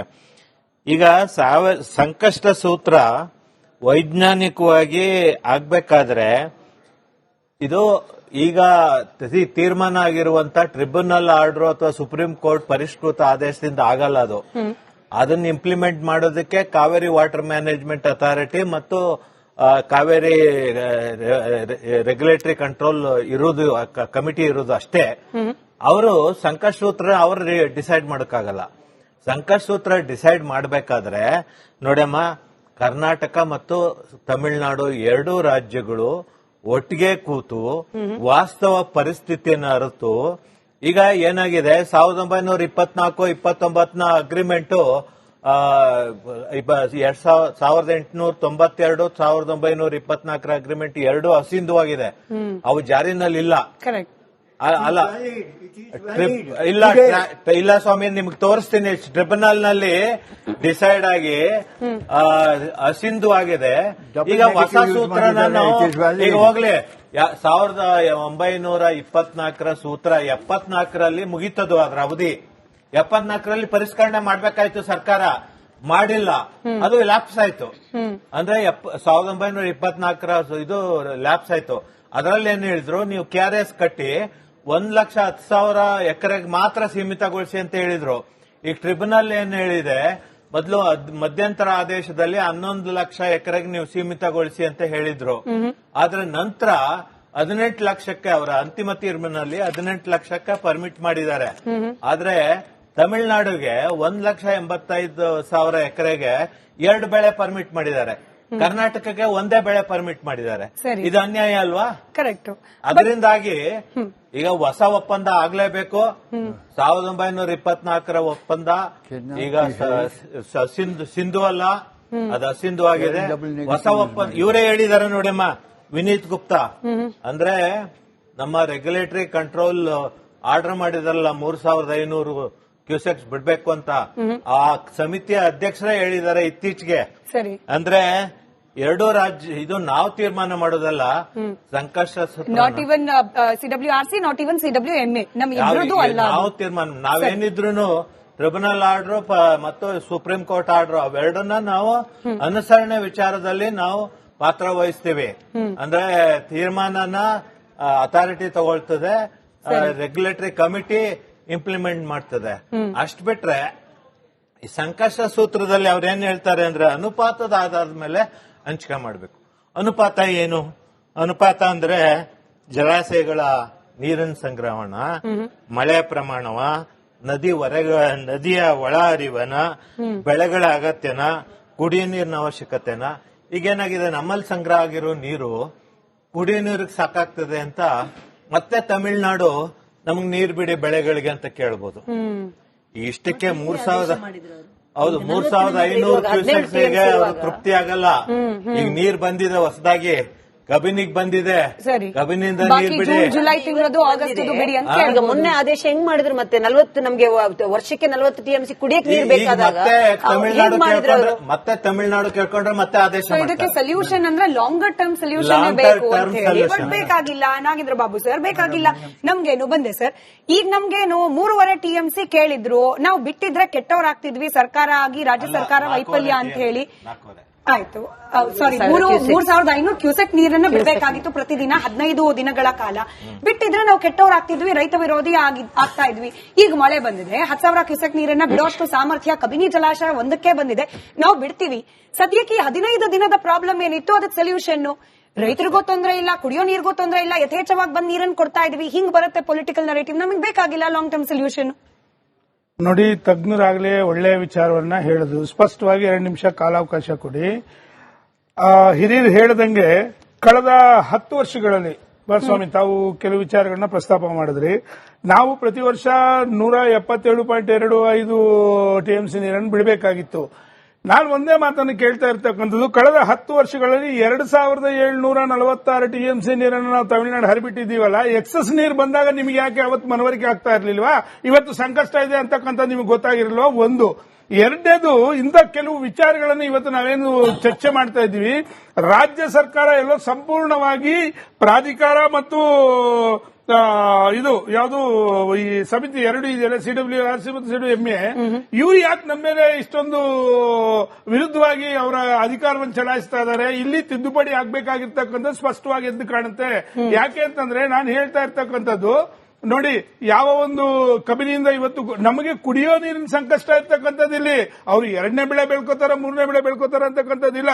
ನದಿಯಿಂದ ಸಮುದ್ರಕ್ಕೆ ಎಷ್ಟು ನೀರು ಹರಿದು ಎಕ್ಸಸ್ ಹೋಗ್ತಾ ಇದೆ ಅದನ್ನ ಅವತ್ತು ಯಾರು ಕೇಳಿಲ್ಲ. ಇವತ್ತು ಕೂಡ 41 TMC ನೀರು ತಮಿಳುನಾಡಲ್ಲಿ ಕಾಣಿಸ್ತಾ ಇದೆ ನಮಗಲ್ಲಿ. ಆದರೂ ಕೂಡ ಇವತ್ತು ಉದ್ದೇಶಪೂರ್ವಕವಾಗಿ ಕೇಳ್ತಾ ಇದ್ದಾರೆ ಅಂತಂದ್ರೆ, ಎಲ್ಲೋ ರಾಜ್ಯ ಸರ್ಕಾರ ಆ ಒಂದು ಟ್ರಿಬ್ಯುನಲ್ ಕುಂತಂತ ಸಂದರ್ಭದಲ್ಲಿ ಮನವರಿಕೆ ಮಾಡಿಕೊಳ್ಳೋದ್ರಲ್ಲಿ ಸಂಪೂರ್ಣವಾದಂತ ನಮ್ಮ ಅಧಿಕಾರಿಗಳು ವಿಫಲ ಆಗಿರ್ತಕ್ಕಂಥದ್ದು ಒಂದು. ಮೇಡಮ್, ಒಂದ್ ನಿಮಿಷ ನೀವು ನೋಡಿ, ಮುನ್ನೆಚ್ಚರಿಕೆ ಕ್ರಮ ಅಂತಕ್ಕಂಥದ್ದು ಹೆಚ್ಚು ಕಡಿಮೆ ನಮ್ಮಲ್ಲಿ ಮೇಡಮ್ ನೋಡಿ, ಮಂಡ್ಯ ಭಾಗದಲ್ಲೇನೆ ಹಿರಿಯರು ಅದು ಒಪ್ಕೋತಾರೆ ಅಂತ ಕಾಣುತ್ತೆ, 968 ಕೆರೆಗಳಿದೆಯಲ್ಲ, ಅಲ್ಲಿ ಹೆಚ್ಚು ಕಡಿಮೆ 167 ಕೆರೆಗಳಲ್ಲಿ ಸಂಪೂರ್ಣವಾದಂತಹ ನೀರಿಲ್ಲ. ಮತ್ತೆ 212 ಕೆರೆಗಳಲ್ಲಿ ಒಂದು 25% ಇದೆ, 50% ಅದಕ್ಕಿಂತ ಕಡಿಮೆ ಇರ್ತಕ್ಕಂಥ ಕೆರೆಗಳ. ಯಾಕೆ ನೀವು ಮುನ್ನೆಚ್ಚರಿಕೆ ಕ್ರಮ ನೀರಿರ್ತಕ್ಕಂಥ ಸಂದರ್ಭದಲ್ಲಿ ಮಂಡ್ಯದಲ್ಲಿ ಇರ್ತಕ್ಕಂಥ ಕೆರೆಗಳು ನೀವು ಯಾಕೆ ತುಂಬಕೋಲಿಲ್ಲ? ಹೂಳು ಎತ್ತಲಿಲ್ಲ, ನೀರು ತುಂಬಲಿಲ್ಲ. ಇವತ್ತು ಆ ಭಾಗದಲ್ಲೆಲ್ಲೋ ಒಂದು ಸಂದರ್ಭದಲ್ಲಿ ನಾಳೆ ಬೆಳೆ ಬೆಳ್ಕೊಳ್ಳೋದಕ್ಕಾದ್ರೂ ಕೂಡ ಇವತ್ತು ಹೆಂಗೋ ಒಂದು ನಮಗೆ ಅನುಕೂಲ ಆಗಿರೋದು. ಇಂತಹ ವಿಚಾರಗಳಲ್ಲಿ ಸನ್ಮಾನ್ಯ ಕುಮಾರಸ್ವಾಮಿ ಅವರು ಆವತ್ತೇ ಹೇಳಿದ್ರು, ಯಾವೊಂದು ನಮ್ಮ ಒಂದು ಈ ಪ್ರಾಧಿಕಾರಗಳೇನಿದೆ, ಕುಡಿಯೋ ನೀರು ವಿಚಾರ ಬಂದ ನೀರು ಈ ಸಂಕಷ್ಟ ಸೂತ್ರದ ಬಗ್ಗೆ ಹಿರಿಯರು ಹೇಳಿದ್ರು, ಒಳ್ಳೆ ಮಾತು. ಯಾವ ಒಂದು ಸಂಕಷ್ಟ ಸೂತ್ರ ಇದೆ ಇವತ್ತು, KRS ಆಗಿರ್ಬೋದು ಅಥವಾ ಕಬಿನಿಲ್ ಆಗಿರ್ಬೋದು, ನೀರು ಕಮ್ಮಿ ಆದಂತಹ ಸಂದರ್ಭದಲ್ಲಿ ಕುಡಿಯೋ ನೀರಿನ ವಿಚಾರ ಮೊದಲು ಆದ್ಯತೆ ಕೊಡಲೇಬೇಕು ಅಂತಕ್ಕಂಥದನ್ನ ಸ್ಪಷ್ಟವಾಗಿ ಅಲ್ಲಿ ಕೇಂದ್ರದಲ್ಲಿ ಇವರು ಒಂದು ನಮ್ಮ ಒಂದು ಹಕ್ಕನ್ನು ಮಂಡಿಸುವಂತ ಸಂದರ್ಭದಲ್ಲಿ ಸಂಪೂರ್ಣವಾದ ವಿಫಲ ಆದ್ರು ಅಂತಕ್ಕಂಥ ಸ್ಪಷ್ಟ. ಅದಕ್ಕೇನೆ ಒಂದು ನಿಮಿಷ ಸರಿ, ಅಲ್ಲ, ಅಧಿಕಾರಿಗಳು ವಿಫಲ, ಸರ್ಕಾರ ವಿಫಲ. ನರೇಂದ್ರ ಬಾಬು ಸರ್, ಇದನ್ನ ನಾವು ಹಿಂದೆ ಕೂಡ ಡಿಸ್ಕಸ್ ಮಾಡಿದ್ವಿ. ಬಟ್ ಸ್ಟಿಲ್ ಯಾವ ಅಡ್ವೈಸರು ಯಡಿಯೂರಪ್ಪನವರ ಕಾಲದಲ್ಲಿ ಇದ್ರು ಈಗಲೂ ಅವರೇ ಇರೋದು, ಯಾವ ವಕೀಲರು ಯಡಿಯೂರಪ್ಪನವರ ಕಾಲದಲ್ಲಿ ಇದ್ರು ಈಗಲೇ ಅವರು ಕೂಡ ಏನು ವಾದವನ್ನ ಮಂಡಿಸ್ತಾ ಇರೋದು. ಇದು ಸರ್ಕಾರದ ವೈಫಲ್ಯ, ಅಧಿಕಾರಿಗಳ ವೈಫಲ್ಯ ಅಂತ ಹೇಳೋದನ್ನು ಎಷ್ಟು ಮಟ್ಟಿಗೆ ಒಪ್ಪೋದು ಅಂತ. ಈಗ ಹಿರಿಯರು ಒಂದು ಮಾತನ್ನು ಹೇಳಿದ್ರು, 1924 ಸರ್ ತಾವು ಇದು ಮಾಡಿದ್ದು, ಪ್ರಸ್ತಾಪ ಮಾಡಿದ್ದು. ಹೌದು ಸರ್, ಅವತ್ತು ನೀವು ಇದು ಮಾಡಿದ್ರಲ್ಲ, ಆವತ್ತು ಕೂಡ ನೋಡಿ, ಕನ್ನಂಬಾಡಿ ಕಟ್ಟೆಗೆ 43.56 TMC ಸಾಮರ್ಥ್ಯ ಅಣೆಕಟ್ಟೆ ನಿರ್ಮಿಸಬೇಕು ಅಂತ ಅನುಮತಿ ಸಿಕ್ಕರೆ, ಮೆಟ್ಟೂರು 93.5 TMC ನೀರಿನ ಇದು ಸಿಗುತ್ತೆ. ಅಲ್ಲೂ ನಿಮಗೆ ಸ್ಟಾರ್ಟಿಂಗ್ ಇಂದ ಕೂಡ ನಮಗೆ ಅನ್ಯಾಯ 1892ರಿಂದ ಕೂಡ ನಮ್ಗೆ ಅನ್ಯಾಯನೇ ನಡೀತಾ ಇದೆ ಇದರಲ್ಲಿ. ಆಮೇಲೆ ಸರ್ಕಾರಗಳ ಬಗ್ಗೆ ನಾನು ಹೇಳ್ತಾ ಇಲ್ಲ, ಎಲ್ಲಾ ಸರ್ಕಾರಗಳ ಸಂದರ್ಭದಲ್ಲೂ ಕೂಡ ಈ ಅನ್ಯಾಯ ನಡೀತಾ ಇರೋದನ್ನ ನನ್ನ ವಾದ ಇಷ್ಟೇ, ಸ್ಪಷ್ಟವಾಗಿ ಕೆಲವು ತಿದ್ದುಪಡಿಗಳನ್ನ ಈ ಪ್ರಾಧಿಕಾರಗಳಲ್ಲಿ ಮಾಡಲೇಬೇಕಾಗಿರ್ತಕ್ಕಂಥ ಸಂದರ್ಭ ಇವತ್ತು ಬಂದಿದೆ. ಇದು ಯಾವುದೇ ಪಕ್ಷ ಮತ್ತು ಮತ್ತೊಂದು ವಿಚಾರದಲ್ಲಿ ನಾವು ಯಾವುದು ಕೂಡ ಅಡ್ಡಿ ಮಾಡೋದಿಲ್ಲ. ಎಲ್ಲರೂ ಕೂತು ಕೆಲವು ತಿದ್ದುಪಡಿಗಳ ಬಗ್ಗೆ ಶ್ರೀಮಂತ ದೇವೇಗೌಡರು ಕೂಡ ಹೇಳಿದ್ರು, ಅವೈಜ್ಞಾನಿಕವಾಗಿದೆ ಈ ಕೆಲವು ತಗೊಂಡಿರ್ತಕ್ಕಂಥ ನಿರ್ಧಾರಗಳು ಅಂತಕ್ಕಂಥದನ್ನ. ಈ ತಿದ್ದುಪಡಿಗಳು ಆಗಲೇಬೇಕು. ಸಂಕಷ್ಟ ಬಂದಂತ ಸಂದರ್ಭದಲ್ಲಿ ನಮ್ಮ ಕುಡಿಯೋ ಈಗ ನೋಡಿ ಬೆಂಗಳೂರಿಗೆ ಹಿರಿಯರು ಒಪ್ಕೋತಾರೆ. ಅವತ್ತು ಕುಡಿಯೋ ಜನಸಂಖ್ಯೆ ಎಷ್ಟಿತ್ತು? 60-70 ಲಕ್ಷ ಇದೆ. 1,40,00,000 ಇದೆ. ಕುಡಿಯೋ ನೀರು ಇವತ್ತಿನ ಪರಿಸ್ಥಿತಿಯಲ್ಲಿ ಏನ್ ಮಾಡ್ತೀರಾ?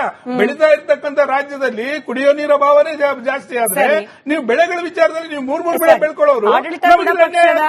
ಆಡಳಿತಾರೂಢ ಪಕ್ಷದ ಪ್ರತಿನಿಧಿಯಾಗಿ ಸ್ವಾತಿ ಅವರು ಬಂದಿರೋದ್ರಿಂದ ಇನ್ನೊಬ್ಬರ ರಿಯಾಕ್ಷನ್ ತಗೊಂಡು ಎಲ್ಲರದ ಪ್ರಶ್ನೆಗಳಿಗೆ ಉತ್ತರ ಅವ್ರು ಕೊಡ್ಲಿ ಅಂತ ಹೇಳಿ. ಹಾಗಾಗಿ ಶ್ವೇತಾ ಅವರಿಗೆ with your permission Swathi madam ನಾನು ಪ್ರಶ್ನೆ ಕೇಳ್ತಾ ಇದ್ದೀನಿ. ಶ್ವೇತಾ ಅವರೇ, ಮುಖ್ಯಮಂತ್ರಿಗಳು ಹೇಳಿದ್ದಾರೆ ನೋಡಿ ನೀರ್ ಜಾಸ್ತಿ ಬಂದಿದೆ, ಇದನ್ನ ಬಿಡ್ಲೇಬೇಕಾದ ಪರಿಸ್ಥಿತಿ ಇದೆ, ನಾವು ತಡಿತೀವಿ ಅಂತ ಹೇಳಿ ಕನ್ನಡ ಪರ ಸಂಘಟನೆಯವರು ರೈತರು ಹೋಗ್ಬಿಟ್ಟು ನೀರಿಗೆ ಅಡ್ಡ ನಿಲ್ಲಿಕ್ಕೆ ಸಾಧ್ಯ ಇಲ್ಲ, ಕೊಚ್ಕೊಂಡು ಹೋಗುತ್ತೆ, ಹಿಂಗಾಗಿ ನಿಮ್ ಪ್ರತಿಭಟನೆ ಹೋರಾಟ ಮಾಡೋದ್ರಲ್ಲಿ ಅರ್ಥ ಇಲ್ಲ ಅನ್ನೋ ರೀತಿಯಲ್ಲಿ ಡೈರೆಕ್ಟ್ ಆಗಿ ಹೇಳ್ಬಿಟ್ಟಿದ್ದಾರೆ ಅವರು. ಅಲ್ಲಿಗೆ 13ನೇ ತಾರೀಕು ಕರ್ನಾಟಕ ಬಂದು ಸರ್ಕಾರದ ವಿರುದ್ಧ ಧಿಕ್ಕಾರ, ಈ ನಿಲುವಲ್ಲಿ ಏನಾದ್ರೂ ಬದಲಾವಣೆ ಇದೆಯಾ ಅಂತ ಹೇಳಿ. ಇವಾಗ ಸರ್ಕಾರ ಈ ಕ್ಷಣಕ್ಕೆ ಈ ನಿರ್ಧಾರವನ್ನ ಏನ್ ತಗೊಂಡಿದೆ, ಯಾಕೆ ನಮ್ಮ ಡ್ಯಾಂಗಳಲ್ಲಿ ಹೆಚ್ಚುವರಿ ನೀರನ್ನ ನಾವು ಶೇಖರಣೆ ಮಾಡಿ ಇಟ್ಕೋಬಹುದಲ್ಲ? ಯಾಕಂದ್ರೆ ಇವತ್ತು ಯಾವಾಗ ಮಳೆ ಬರುತ್ತೋ ಮತ್ತೆ ಬರಗಾಲ ಯಾವಾಗ ಬರುತ್ತೋ ಅಂತ ಹೇಳಕ್ಕಾಗೋದಿಲ್ಲ. ಇವತ್ತು ಕಾವೇರಿ ನೀರು ನಿಯಂತ್ರಣ ಸಮಿತಿ ಹೇಳಿರುವಂತ ಆದೇಶವನ್ನ ನಮ್ಮ ಕಾವೇರಿ ನೀರು ನಿರ್ವಹಣಾ ಪ್ರಾಧಿಕಾರ ಏನು ಹೊರಡಿಸಿದೆ, ನಿಜಕ್ಕೂ ಮೇಡಮ್ ಇದು ಕನ್ನಡಿಗರ ಪಾಲಿಗೆ ಒಂದು ಮಲತಾಯಿ ಧೋರಣೆ ಅಂತಾನೆ ಹೇಳ್ಬೋದು. ಈ ಕ್ಷಣದಲ್ಲಿ ಸರ್ಕಾರ ಈ ರೀತಿಯ ನಿರ್ಧಾರ ತಗೊಂಡಿದೆ, ನೀರ್ ಬಂದಿದೆ, ಒಳಹರಿವು ಇದೆ ಅಂತ.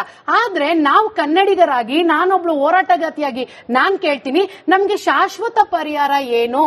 ಯಾಕೆ ಅಂದ್ರೆ ಕಾವೇರಿ ವಿಚಾರ ಬಂದಾಗ ಯಾವುದೇ ಸರ್ಕಾರ ಇರ್ಲಿ, ಅದು ಕಾಂಗ್ರೆಸ್ ಇರ್ಲಿ, ಬಿಜೆಪಿ ಇರ್ಲಿ, ಜೆಡಿಎಸ್ ಇರ್ಲಿ, ಪ್ರತಿ ಬಾರಿ ಕನ್ನಡಿಗರಿಗೆ ಒಂದು ಮಲತಾಯಿ ಧೋರಣೆನೆ. ನಮ್ಗೆ ಕಾವೇರಿ ವಿಚಾರದಲ್ಲಿ ಯಾವತ್ತೂ ನಮ್ಗೆ ನ್ಯಾಯ ಸಿಕ್ಕಿಲ್ಲ. ನಾವು ಕೇಳ್ಕೊಳ್ಳೋದು ನೀರ್ ಬರ್ಲಿ ಬಿಡ್ಲಿ, ಪ್ರತಿ ವರ್ಷ ಬರಗಾಲದಲ್ಲಿ ಈ ರೀತಿಯ ಸಮಸ್ಯೆಗಳನ್ನ ನಾವು ನೋಡ್ತಾನೆ ಇದೀವಿ ಕಾವೇರಿ ವಿಚಾರದಲ್ಲಿ. ಆದ್ರೆ ಸರ್ಕಾರಕ್ಕೆ ನಾನು ಇದನ್ನೆಲ್ಲ ಪಕ್ಕಕ್ಕಿಟ್ಟು ಕೇಳೋದಾದ್ರೆ, ಸರ್ಕಾರ ಇದೆಯಲ್ವಾ ಇವಾಗ, ಇದಕ್ಕೆ ಶಾಶ್ವತ ಪರಿಹಾರ ನೀವು ಈಗಲೇ ಯಾಕೆ ನೀವು ನೇಮಿಸಬಾರ್ದು? ಅದ್ರ ಬಗ್ಗೆ ನೀವ್ ಯಾಕೆ ಯೋಚನೆ ಮಾಡಬಾರ್ದು?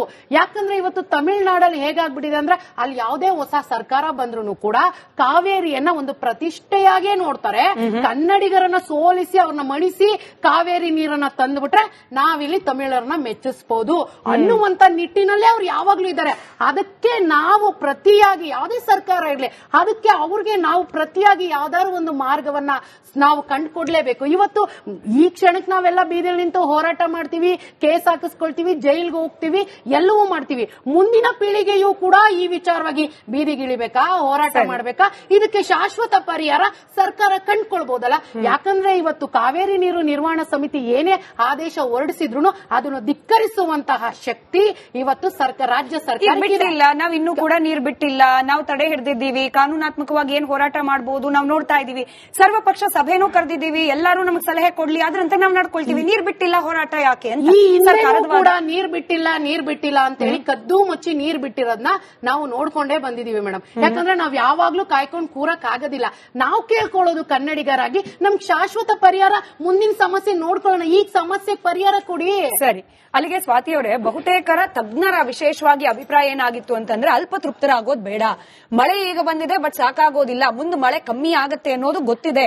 ಹೀಗಿರುವಾಗ ಮುಖ್ಯಮಂತ್ರಿ ಅವರು ಹೇಳಿದ ಹೇಳಿಕೆ ಏನಿದೆ, ನಾವು ತಡೆಯೋ ಪ್ರಯತ್ನ ಮಾಡಬಾರ್ದು, ತಡೆಯಕ್ ಆಗೋದಿಲ್ಲ, ಈಗ ತಮಿಳುನಾಡಿಗೆ ನೀರು ಬಿಡ್ಲೇಬೇಕಾಗುತ್ತೆ, ಕಬಿನಿ ಫಿಲ್ ಆಗಿದೆ, ಇದೆಲ್ಲವೂ ಕೂಡ ಪೊಲಿಟಿಕಲ್ ಸ್ಟೇಟ್ಮೆಂಟ್, ರಾಜಕೀಯ ಹೇಳಿಕೆ, ಜನರನ್ನ ದಿಕ್ಕು ತಪ್ಪಿಸುವ ಹೇಳಿಕೆ ಅಂತ ಹೇಳಿ ನಾವು ಪರಿಗಣಿಸಬಹುದಾ?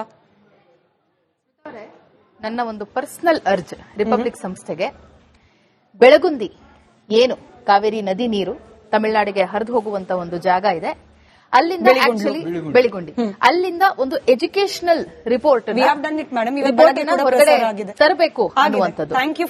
ಯಾಕೆಂತಂದ್ರೆ ಅಲ್ಲ, ಒಂದು ವಿಚಾರ ಇಲ್ಲಿ ನಾನು ಟೆಕ್ನಿಕಲಿ ನಾನು ಇದನ್ನ ಹೇಳ್ತಾ ಇರುವಂತದ್ದು, ಮಾತಾಡುವಂತದ್ದು, ಯಾವಾಗ ಆ ಒಂದು ಪ್ರದೇಶಕ್ಕೆ ನೀರು ಹರ್ಕೊಂಡು ಹೋಗುತ್ತೆ, it is a river that is flowing, ಅದನ್ನ ತಡೆಯುವಂತಹ ಪ್ರಕ್ರಿಯೆ ಆಗ್ಲಿ ಅಥವಾ ಅದನ್ನ ನಿಲ್ಲಿಸುವಂತಹ, ಬಿಕಾಸ್ ನಾವು ಅಪರ್ ರೈಪೇರಿಯನ್ ಸ್ಟೇಟ್ ಅಲ್ಲಿ ಇರುವಂತದ್ದು, ಅವರು ಲೋವರ್ ರೈಪೇರಿಯನ್ ಸ್ಟೇಟ್ ಅಲ್ಲಿ ಇರುವಂತದ್ದು, ಅದನ್ನ ನಿಲ್ಲಿಸುವಂತಹ ಸಾಧ್ಯತೆ ಯಾರಿಗೂ ಕೂಡ ಸಾಧ್ಯ ಇಲ್ಲ. ನಮಗಿರುವಂತಹ ಆಪ್ಷನ್ ಏನು, ನಾವೊಂದು ಅಣೆಕಟ್ಟನ್ನ ಕಟ್ಕೊಂಡು ಅದನ್ನ ನಿಲ್ಲಿಸುವಂತಹ ಪ್ರಯತ್ನ ಮಾಡಬಹುದು. ಯಾವ ಸರ್ಕಾರಗಳೂ ಕೂಡ ಈ ಹಿಂದೆ ಮಾಡಕ್ಕಾಗದೇ ಇರುವಂತಹ ಒಂದು ಪ್ರಯತ್ನವನ್ನ ಮಾನ್ಯ ಮುಖ್ಯಮಂತ್ರಿಗಳಾದಂತಹ ಡಿ ಕೆ ಶಿವಕುಮಾರ್ ಅವರು ಅವತ್ತಿನ ದಿನ ನಾವು 2023 ಚುನಾವಣೆ ಸಂದರ್ಭದಲ್ಲೇ ಹೇಳಿದ್ವಿ, ಮೇಕೆದಾಟನ್ನ ಹೇಗಾದ್ರೂ ಮಾಡಿ ನಾವು ತರುವಂತ ಪ್ರಯತ್ನವನ್ನ ಮಾಡೇ ಮಾಡ್ತೀವಿ, ಅದಕ್ಕೊಂದು ಶಾಶ್ವತ ಪರಿಹಾರವನ್ನ ಕೊಟ್ಟೆ ಕೊಡ್ತೀವಿ ಅಂತ. ದಿಸ್ ಇಸ್ ಸಮಥಿಂಗ್ ನಾನು ಇವತ್ತಿನ ದಿನ ಹೇಳ್ತಾ ಇರುವಂತದ್ದು, ಅವ್ರು ಕೇಳ್ತಾ ಇರುವಂತಹ ಶಾಶ್ವತ ಪರಿಹಾರಕ್ಕೆ ನಾನು ನಿಮಗೆ ಕೊಟ್ಟಿರುವಂತಹ ಉತ್ತರ. ಅಂಡ್ ಬಹಳ ಟೆಕ್ನಿಕಲಿ ಬಹಳ ಕಾಂಪ್ಲಿಕೇಶನ್ ಇಲ್ಲದೆ ನಾನು ಹೇಳಬೇಕು ಅಂತಂದ್ರೆ, ನೀವು ನೀರನ್ನ ಇವತ್ತಿನ ದಿನ ಕಬಿನಿ ತುಂಬಿರುವಂತದ್ದಾಗಿರ್ಬೋದು, ಮತ್ತೆ ಇನ್ನೂ 2 ಜಲಾಶಯಗಳು ಆಲ್ರೆಡಿ ಗರಿಷ್ಠ ಮಟ್ಟ ದಾಟಿರುವಂತದ್ದಾಗಿರ್ಬೋದು, ನೀರನ್ನ ತಡೆ ಹಿಡಿಯೋದಕ್ಕಂತೂ ಸಾಧ್ಯ ಇಲ್ಲ. ನೀರನ್ನ ನಾವು ಬಿಡ್ಲೇಬೇಕಾಗತ್ತೆ. ಅದನ್ನ ಶೇಖರಿಸಿ, ಈಗ ಡ್ಯಾಮ್ಗಳು ತುಂಬಿದೆ ಅಂಡ್ ನೀರನ್ನ ನಾವು ಇಟ್ಕೊಂಡಂತೂ ಏನು ಮಾಡೋದಕ್ಕೆ ಸಾಧ್ಯ ಇಲ್ಲ. ನಮ್ ಬೆಂಗಳೂರಿಗೆ ಎಷ್ಟು ಬೇಕೋ ಅದನ್ನ ಬಳಸ್ಕೊಂಡು ಅದನ್ನ ಹೊರಗಡೆ ಬಿಡ್ಲೇಬೇಕಾಗಿದೆ. ಬಟ್ ಒಂದು ನಾನು ಒಪ್ಕೊಳ್ತೀನಿ, ತಿಮ್ಮೇಗೌಡರು ಮಾತಾಡ್ತಾ ಇದ್ದಂತ ಸಂದರ್ಭದಲ್ಲಿ 2007ರಲ್ಲಿ ನಮಗೆ ಆರ್ಡರ್ ಬಂತು ಸರ್, ಸುಪ್ರೀಂ ಕೋರ್ಟ್ ಇಂದ ಟ್ರಿಬ್ಯುನಲ್ ಆರ್ಡರ್ ಬಂತು.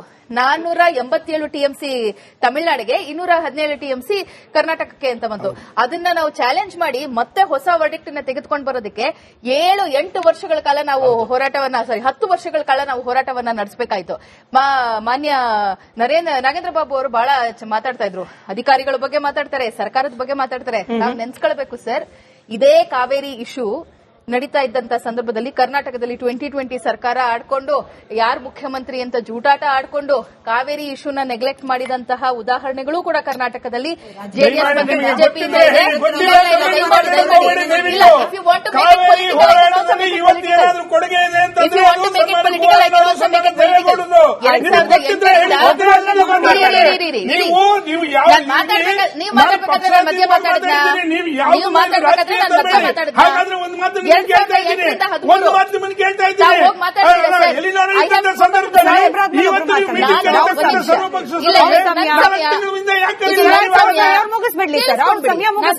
ಕೌಂಟರ್ ಕೊಟ್ಟಿದ್ರೆ ಆಮೇಲೆ ಮಾತಾಡಿ, ನೀವು ತೊಂದರೆ ಇಲ್ಲ.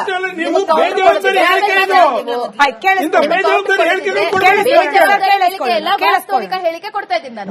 2008ರಿಂದ 2013 ತನಕ ರಾಜ್ಯದಲ್ಲಿ ಆಗಿದ್ದಂತಹ ಪೊಲಿಟಿಕಲ್ ಅಲ್ಲೋಲ ಕಲ್ಲೋಲಗಳು ಯಾವ ರೀತಿಯಾಗಿ ನಮ್ಮ ವಾದ ಮಂಡನೆಗೆ ಸುಪ್ರೀಂ ಕೋರ್ಟ್ ನಲ್ಲಿ ಅಡಚಣೆಗಳು ಉಂಟಾಗಿರುವಂತದ್ದು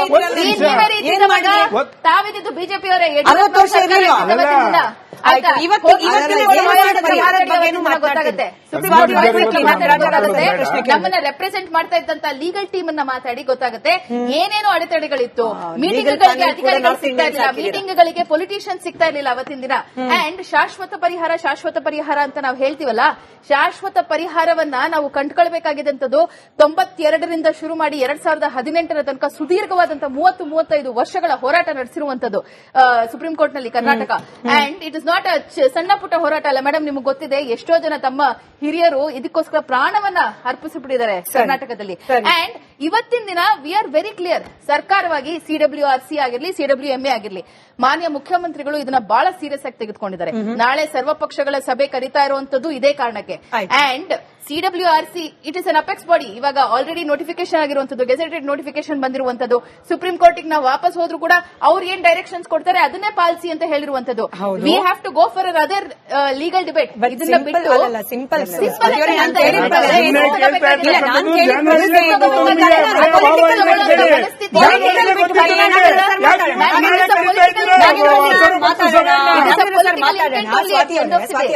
ತಜ್ಞರು ಹೇಳಿದ್ದು, ನಾವು ರಾಜಕೀಯ ಆರೋಪಗಳನ್ನ ಪಕ್ಕಕ್ಕಿಟ್ಟು ತಜ್ಞರು ಹೇಳಿದ ಹೇಳಿಕೆ ಆಧಾರದ ಮೇಲೆ ನೋಡೋದಾದ್ರೂ ಕೂಡ ಈ ಅಲ್ಪ ಮಳೆಯಿಂದ ಅಲ್ಪ ತೃಪ್ತರಾಗೋದು ಬೇಡ. ಈ ಅಲ್ಪ ಮಳೆಯಿಂದಾಗಿ ನಾವು ಡಿಸಿಷನ್ ಗಳನ್ನ ತೆಗೆದುಕೊಳ್ಳೋದು ಬೇಡ.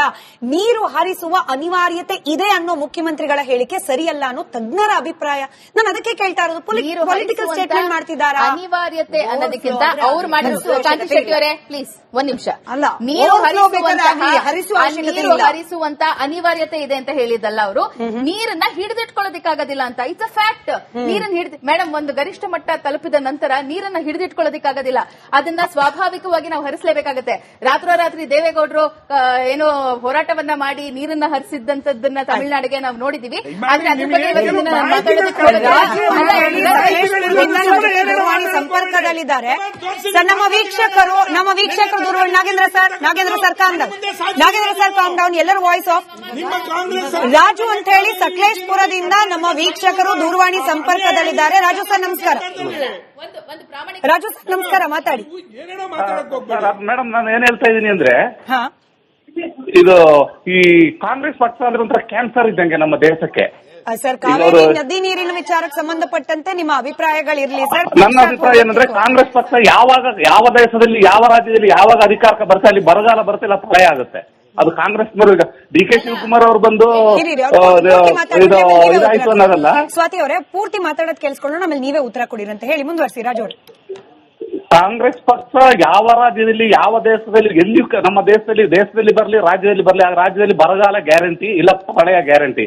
ಈ ಕಾಂಗ್ರೆಸ್ ಪಕ್ಷ ಅನ್ನೋದು ಒಂಥರ ಕ್ಯಾನ್ಸರ್ ಇದ್ದಂಗೆ ನಮ್ಮ ದೇಶಕ್ಕೆ. ಈ ಪಕ್ಷ ಯಾವಾಗ ತೊಲಗು ಹೋಗ್ತದೆ ಅವತ್ತು ನಮ್ಮ ದೇಶ ಉದಾರ ಆಗ್ತದೆ. ನೀವು ಇಮೋಷನಲಿ ಮಾತಾಡ್ತಿರಬಹುದು, ಬಟ್ ಮಳೆ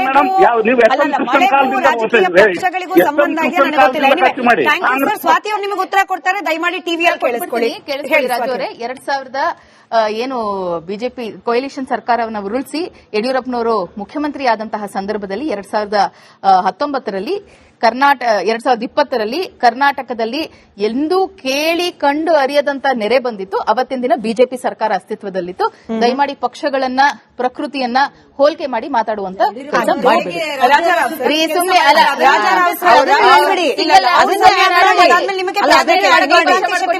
ಪ್ರಶ್ನೆ ಕೇಳ್ತೀನಿ.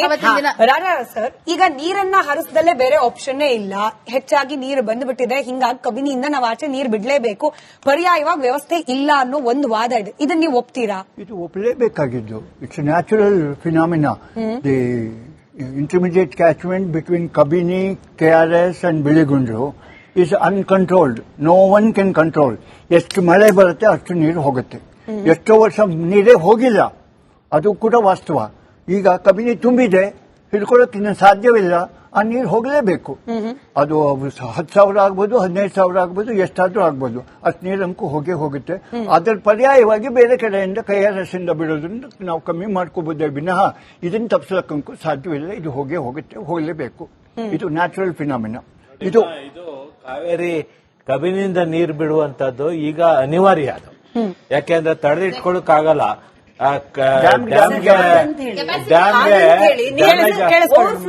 ಓವರ್ಫ್ಲೋ ಆಗಿ ಡ್ಯಾಮೇಜ್ ಆಗುತ್ತೆ. ಆದ್ರೆ ಅದೇ ಶಾಶ್ವತ ಪರಿಹಾರ ಅಲ್ಲ. ಮತ್ತೆ ತಮಿಳುನಾಡು ನಮ್ಗೆ ಹೆಚ್ಚುವರಿ ನೀರು ಬಿಡಬೇಕು ಅಂತ ಹೇಳಿ ಮತ್ತೆ CWRC ಇದೇ ವಿಚಾರಕ್ಕೆ ಸರ್ ನೀವೇ ಉತ್ತರವನ್ನ ಕಂಟಿನ್ಯೂ ಮಾಡಿ. ಇದೇ ವಿಚಾರಕ್ಕೆ ನಾವು ಕೇಳಿರೋ ಪ್ರಶ್ನೆ ಸರ್, ಅವ್ರು ಆದ ತಕ್ಷಣ ನೀವು ಇದಕ್ಕೆ ಆಡ್ ಆನ್ ಮಾಡಿ. ಈಗ ಮಳೆ ಬಂದಿರೋದು, ಹಾಗೆ ಜಲಾಶಯಗಳಲ್ಲಿ ನೀರಿನ ಪ್ರಮಾಣ ಹೆಚ್ಚಾಗಿರೋದು ನಮ್ಮ ಪಾಲಿಗೆ ವರ ಅಲ್ಲ, ಒಂದ್ ಅರ್ಥದಲ್ಲಿ ಶಾಪ ಕೂಡ ಆಗ್ಬೋದು. ತಮಿಳುನಾಡಿಗೆ ಇದೇ ದೊಡ್ಡ ಅಸ್ತ್ರ ಆಗ್ಬೋದು. ಅವರು ಹೆಚ್ಚಾಗಿ ಒಳಹರಿವಿದೆ, ಇನ್ನು ಏನ್ ಬಾಕಿ ಉಳಿದಿದೆ 9 TMC ಏನ್ ಕೊಡಬೇಕಾಗಿತ್ತು ಅದನ್ನ ಕೊಡಿಸಿ ಅಂತ ಹೇಳಿ ಡಿಮ್ಯಾಂಡ್ ಮಾಡಬಹುದು. ಅಲ್ಲ, ಅದಕ್ಕೆ ಅದು ಶಾಪವೂ ಆಗ್ಬೋದು, ವರ ಆಗ್ಬೋದು ಅಂತ ನೀವ್ ಹೇಳಿದ್ರಲ್ಲ. ಒಂದ್ ರೀತಿನಲ್ಲಿ ನನ್ಗೇನ್ ಅನ್ಸುತ್ತೆ ಅಂದ್ರೆ, ಕುಡಿಯೋ ನೀರಿಗೆ ಆದ್ಯತೆ ಕೊಟ್ಟು, ಈಗ ಬೆಂಗಳೂರಿಗೆ 30 TMC ನೀರ್ ಬೇಕು, ಎಲ್ಲಿಂದ ತರುವುದು ನೀರು? ಮುಂದೆ ಮೈಸೂರು, ಮಂಡ್ಯ ಮತ್ತೆ ಇತರೆ ಪಟ್ಟಣಗಳಿಗೆ ಕನಿಷ್ಠ ಒಂದು 10-15 TMC ನೀರ್ ಬೇಕು. ಟೋಟಲಿ ನಮ್ಗೆ ಕುಡಿಯೋ ನೀರ್ಗೆನೆ 50 TMC ನೀರ್ ಬೇಕು ಟೋಟಲಿ. ಹೌದಲ್ವೇನ್ರಿ ರಾಯ್ರೆ?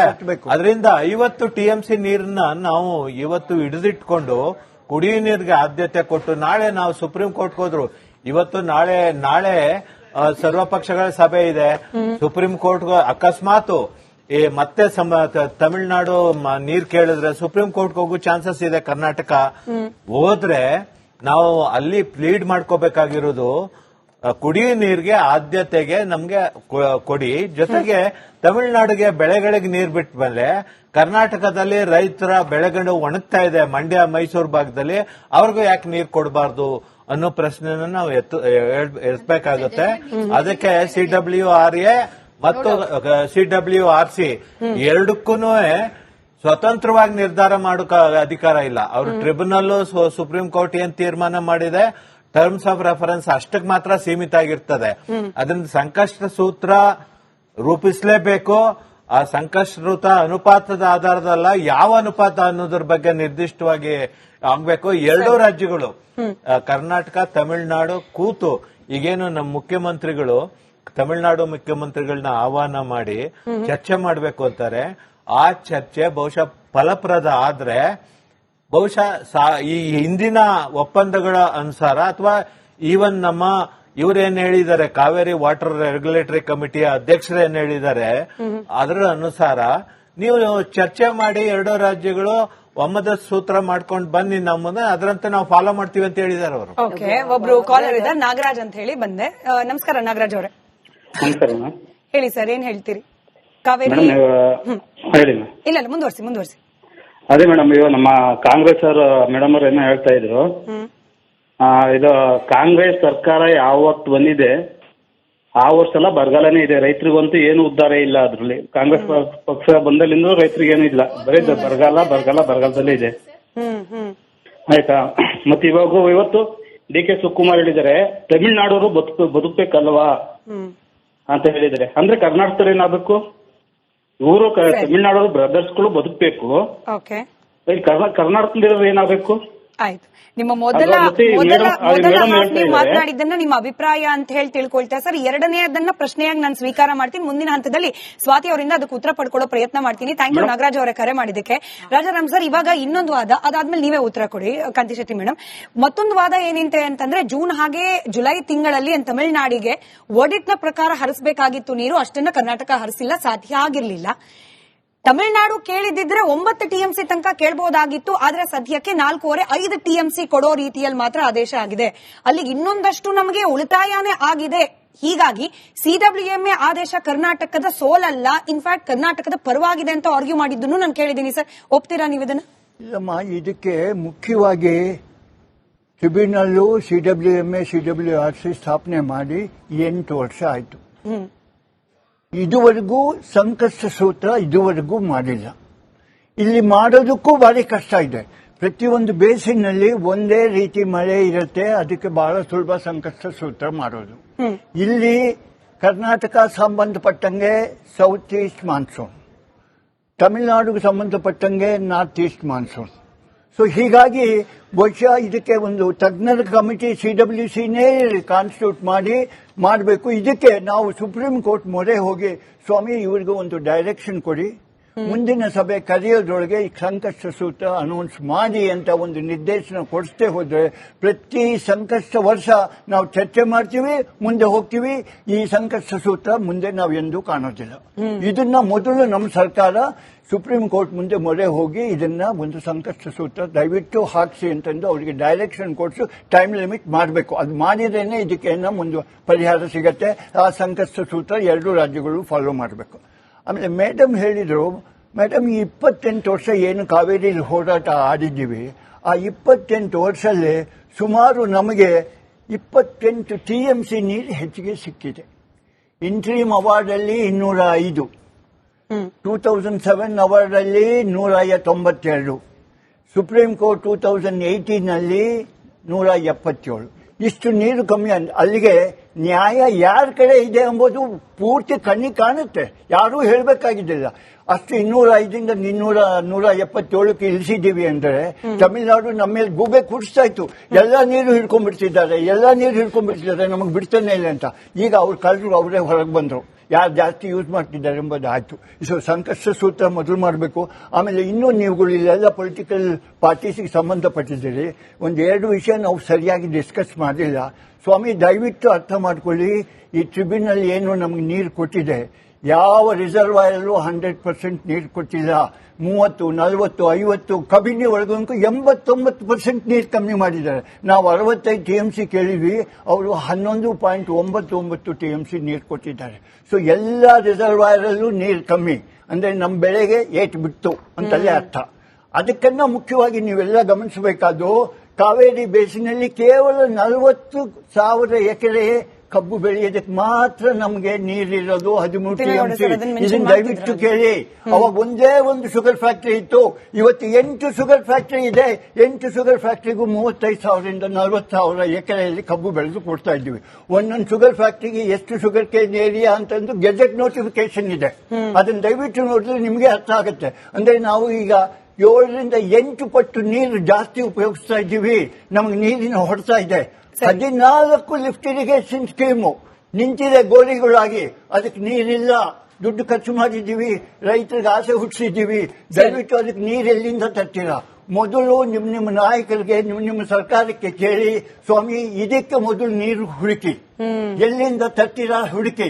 ಕನಿಷ್ಠ ನನ್ನ ಲೆಕ್ಕದಲ್ಲಿ 60ರಿಂದ 65 TMC ನೀರು ಕಾವೇರಿ ಬೇಸಿನಲ್ಲಿ ಬೇಕು.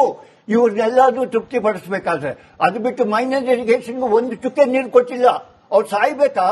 Minor irrigation is such an important issue. ದಯವಿಟ್ಟು ಇದನ್ನ ಯೋಚನೆ ಮಾಡಿ. ಬರೀ ಇನ್ಯಾವುದೋ ಪೊಲಿಟಿಕಲಿ ರಾಜಕೀಯ ಬೇಡ. ಮೊದಲು ನಮ್ಮ ಕಾವೇರಿ ಬೇಸಿನಲ್ಲಿ ಆಗ್ರೋ ಎಕಾನಮಿನ ಸ್ಟೆಬಿಲೈಸ್ ಮಾಡೋಣ. ಈಗಿರೋದನ್ನ ಸರಿಯಾಗಿ ಮಾಡ್ಸೋಣ. ಸರಿ, ದಯವಿಟ್ಟು ಇದು ಅಂತ ಮಾಡಿ. ಒಂದು ಪ್ರಯತ್ನ ಡಿ ಕೆ ಶಿವಕುಮಾರ್ ಅವರು ಮಾಡ್ತಿದ್ದಾರೆ ಅನ್ನೋ ಮಾಹಿತಿ ಇದೆ ಕಾಂತಿ ಶೆಟ್ಟಿ ಮೇಡಮ್. ಯಾಕಂತಂದ್ರೆ ಡಿ ಕೆ ಶಿವಕುಮಾರ್ ಅವರು ನಿನ್ನೆ ಮಾತನಾಡುವಾಗ ಹೇಳ್ತಾರೆ, ಕೇಂದ್ರ ಸರ್ಕಾರದ ಭಾಗವಾಗಿರುವ ಕರ್ನಾಟಕದ ಪ್ರತಿನಿಧಿಗಳನ್ನ ಕೂಡ ನಾನು ಮಾತನಾಡಿಸಿದ್ದೀನಿ, ಶೋಭಾ ಮೇಡಮ್ ಮಾತಾಡಿಸಿದ್ದೀನಿ, ಪ್ರಹ್ಲಾದ್ ಜೋಶಿ ಸರ್ನ ಮಾತನಾಡಿಸಿದ್ದೀನಿ, ನಮ್ಮ ಎಂಪಿಗಳ ಜೊತೆಯಲ್ಲೂ ಮಾತನಾಡಿದ್ದೀನಿ ಕಾವೇರಿ ವಿಚಾರಕ್ಕೆ ಸಂಬಂಧಪಟ್ಟಂತೆ ಸಕಾರಾತ್ಮಕವಾಗಿ. ಇದು ಬಹಳ ಇಂಪಾರ್ಟೆಂಟ್. ಡಿ ಕೆ ಶಿವಕುಮಾರ್ ಅವರು ಏನು ಹೇಳಿದ್ದಾರೆ, ಬಿಜೆಪಿಯ ನಾಯಕರು ಕೂಡ ಸಕಾರಾತ್ಮಕವಾಗಿ ಸ್ಪಂದಿಸಿದ್ದಾರೆ, ರಾಜ್ಯದ ಪರವಾಗಿದ್ದಾರೆ. ಪ್ಲಸ್ ಸರ್ವಪಕ್ಷ ಸಭೆ ಕರೆದಿದ್ದೀನಿ, ಆ ಸರ್ವಪಕ್ಷ ಸಭೆಯಲ್ಲಿ ಎಲ್ಲಾ ಪಕ್ಷದ ಹಿರಿಯರು ಕೊಡುವ ಸಲಹೆಯಂತೆಯೇ ರಾಜ್ಯ ಸರ್ಕಾರ ನಿರ್ಣಯ ತೆಗೆದುಕೊಳ್ಳುತ್ತೆ. ಹೀಗಿದ ಮೇಲೂ ಕೂಡ ಪಾಲಿಟಿಕ್ಸ್ ಮಾಡಬೇಕಾ ಅನ್ನೋ ಪ್ರಶ್ನೆ.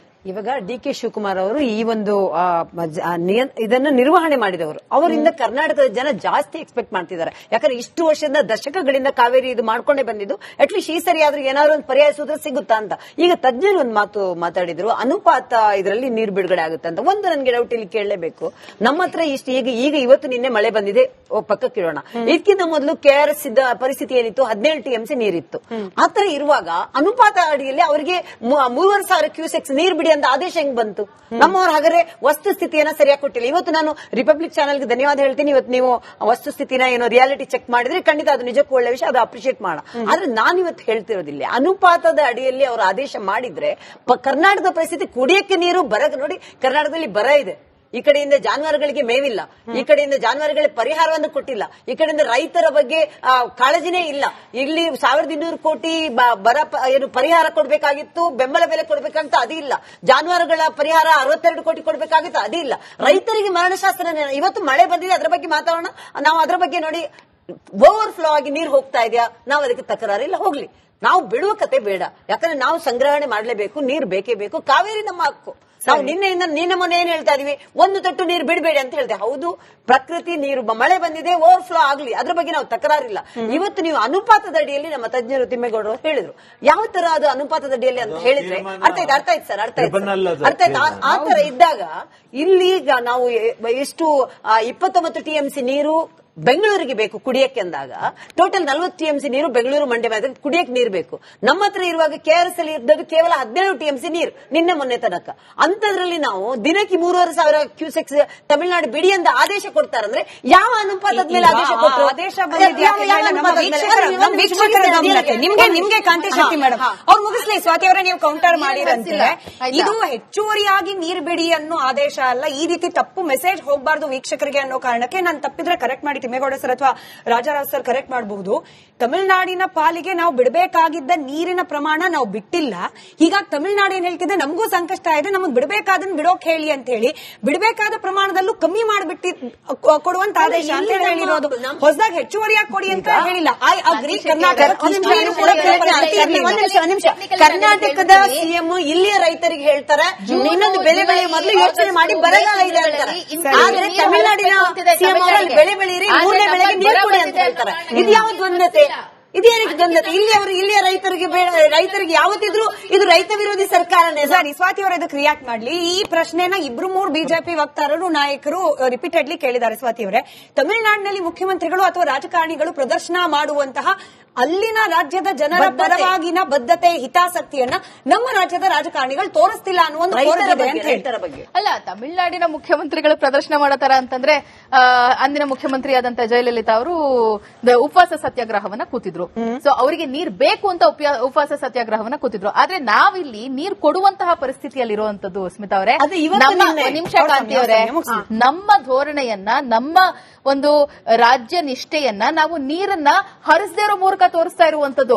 ನಾವು ಕೂತು ನಾವು ನೀರು ಹರಿಸಲ್ಲ ಅಂತ ಉಪವಾಸ ಮಾಡುವಂತದ್ದು ಅಥವಾ ಜನರ ಮುಂದೆ ಹೋಗಿ ಟಮಟೆ ಬಾರಿಸ್ಕೊಂಡು ಹೇಳುವಂತಹ ಪ್ರಕ್ರಿಯೆ ಕರ್ನಾಟಕದ ಯಾವ ರಾಜಕಾರಣಗಳಲ್ಲೂ ಇಲ್ಲ.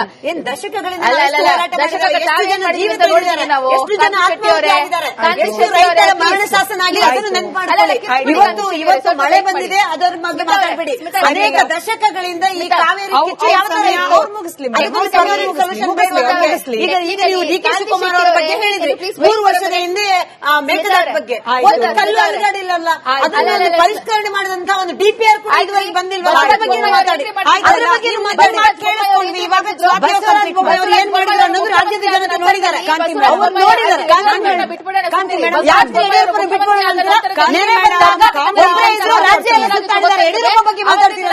ನೀರನ್ನ ಅವತ್ತಿನ ದಿನ ತಮಿಳುನಾಡು ಇದೇ ಖ್ಯಾತಿಯನ್ನ ತೆಗೆದಿತ್ತು.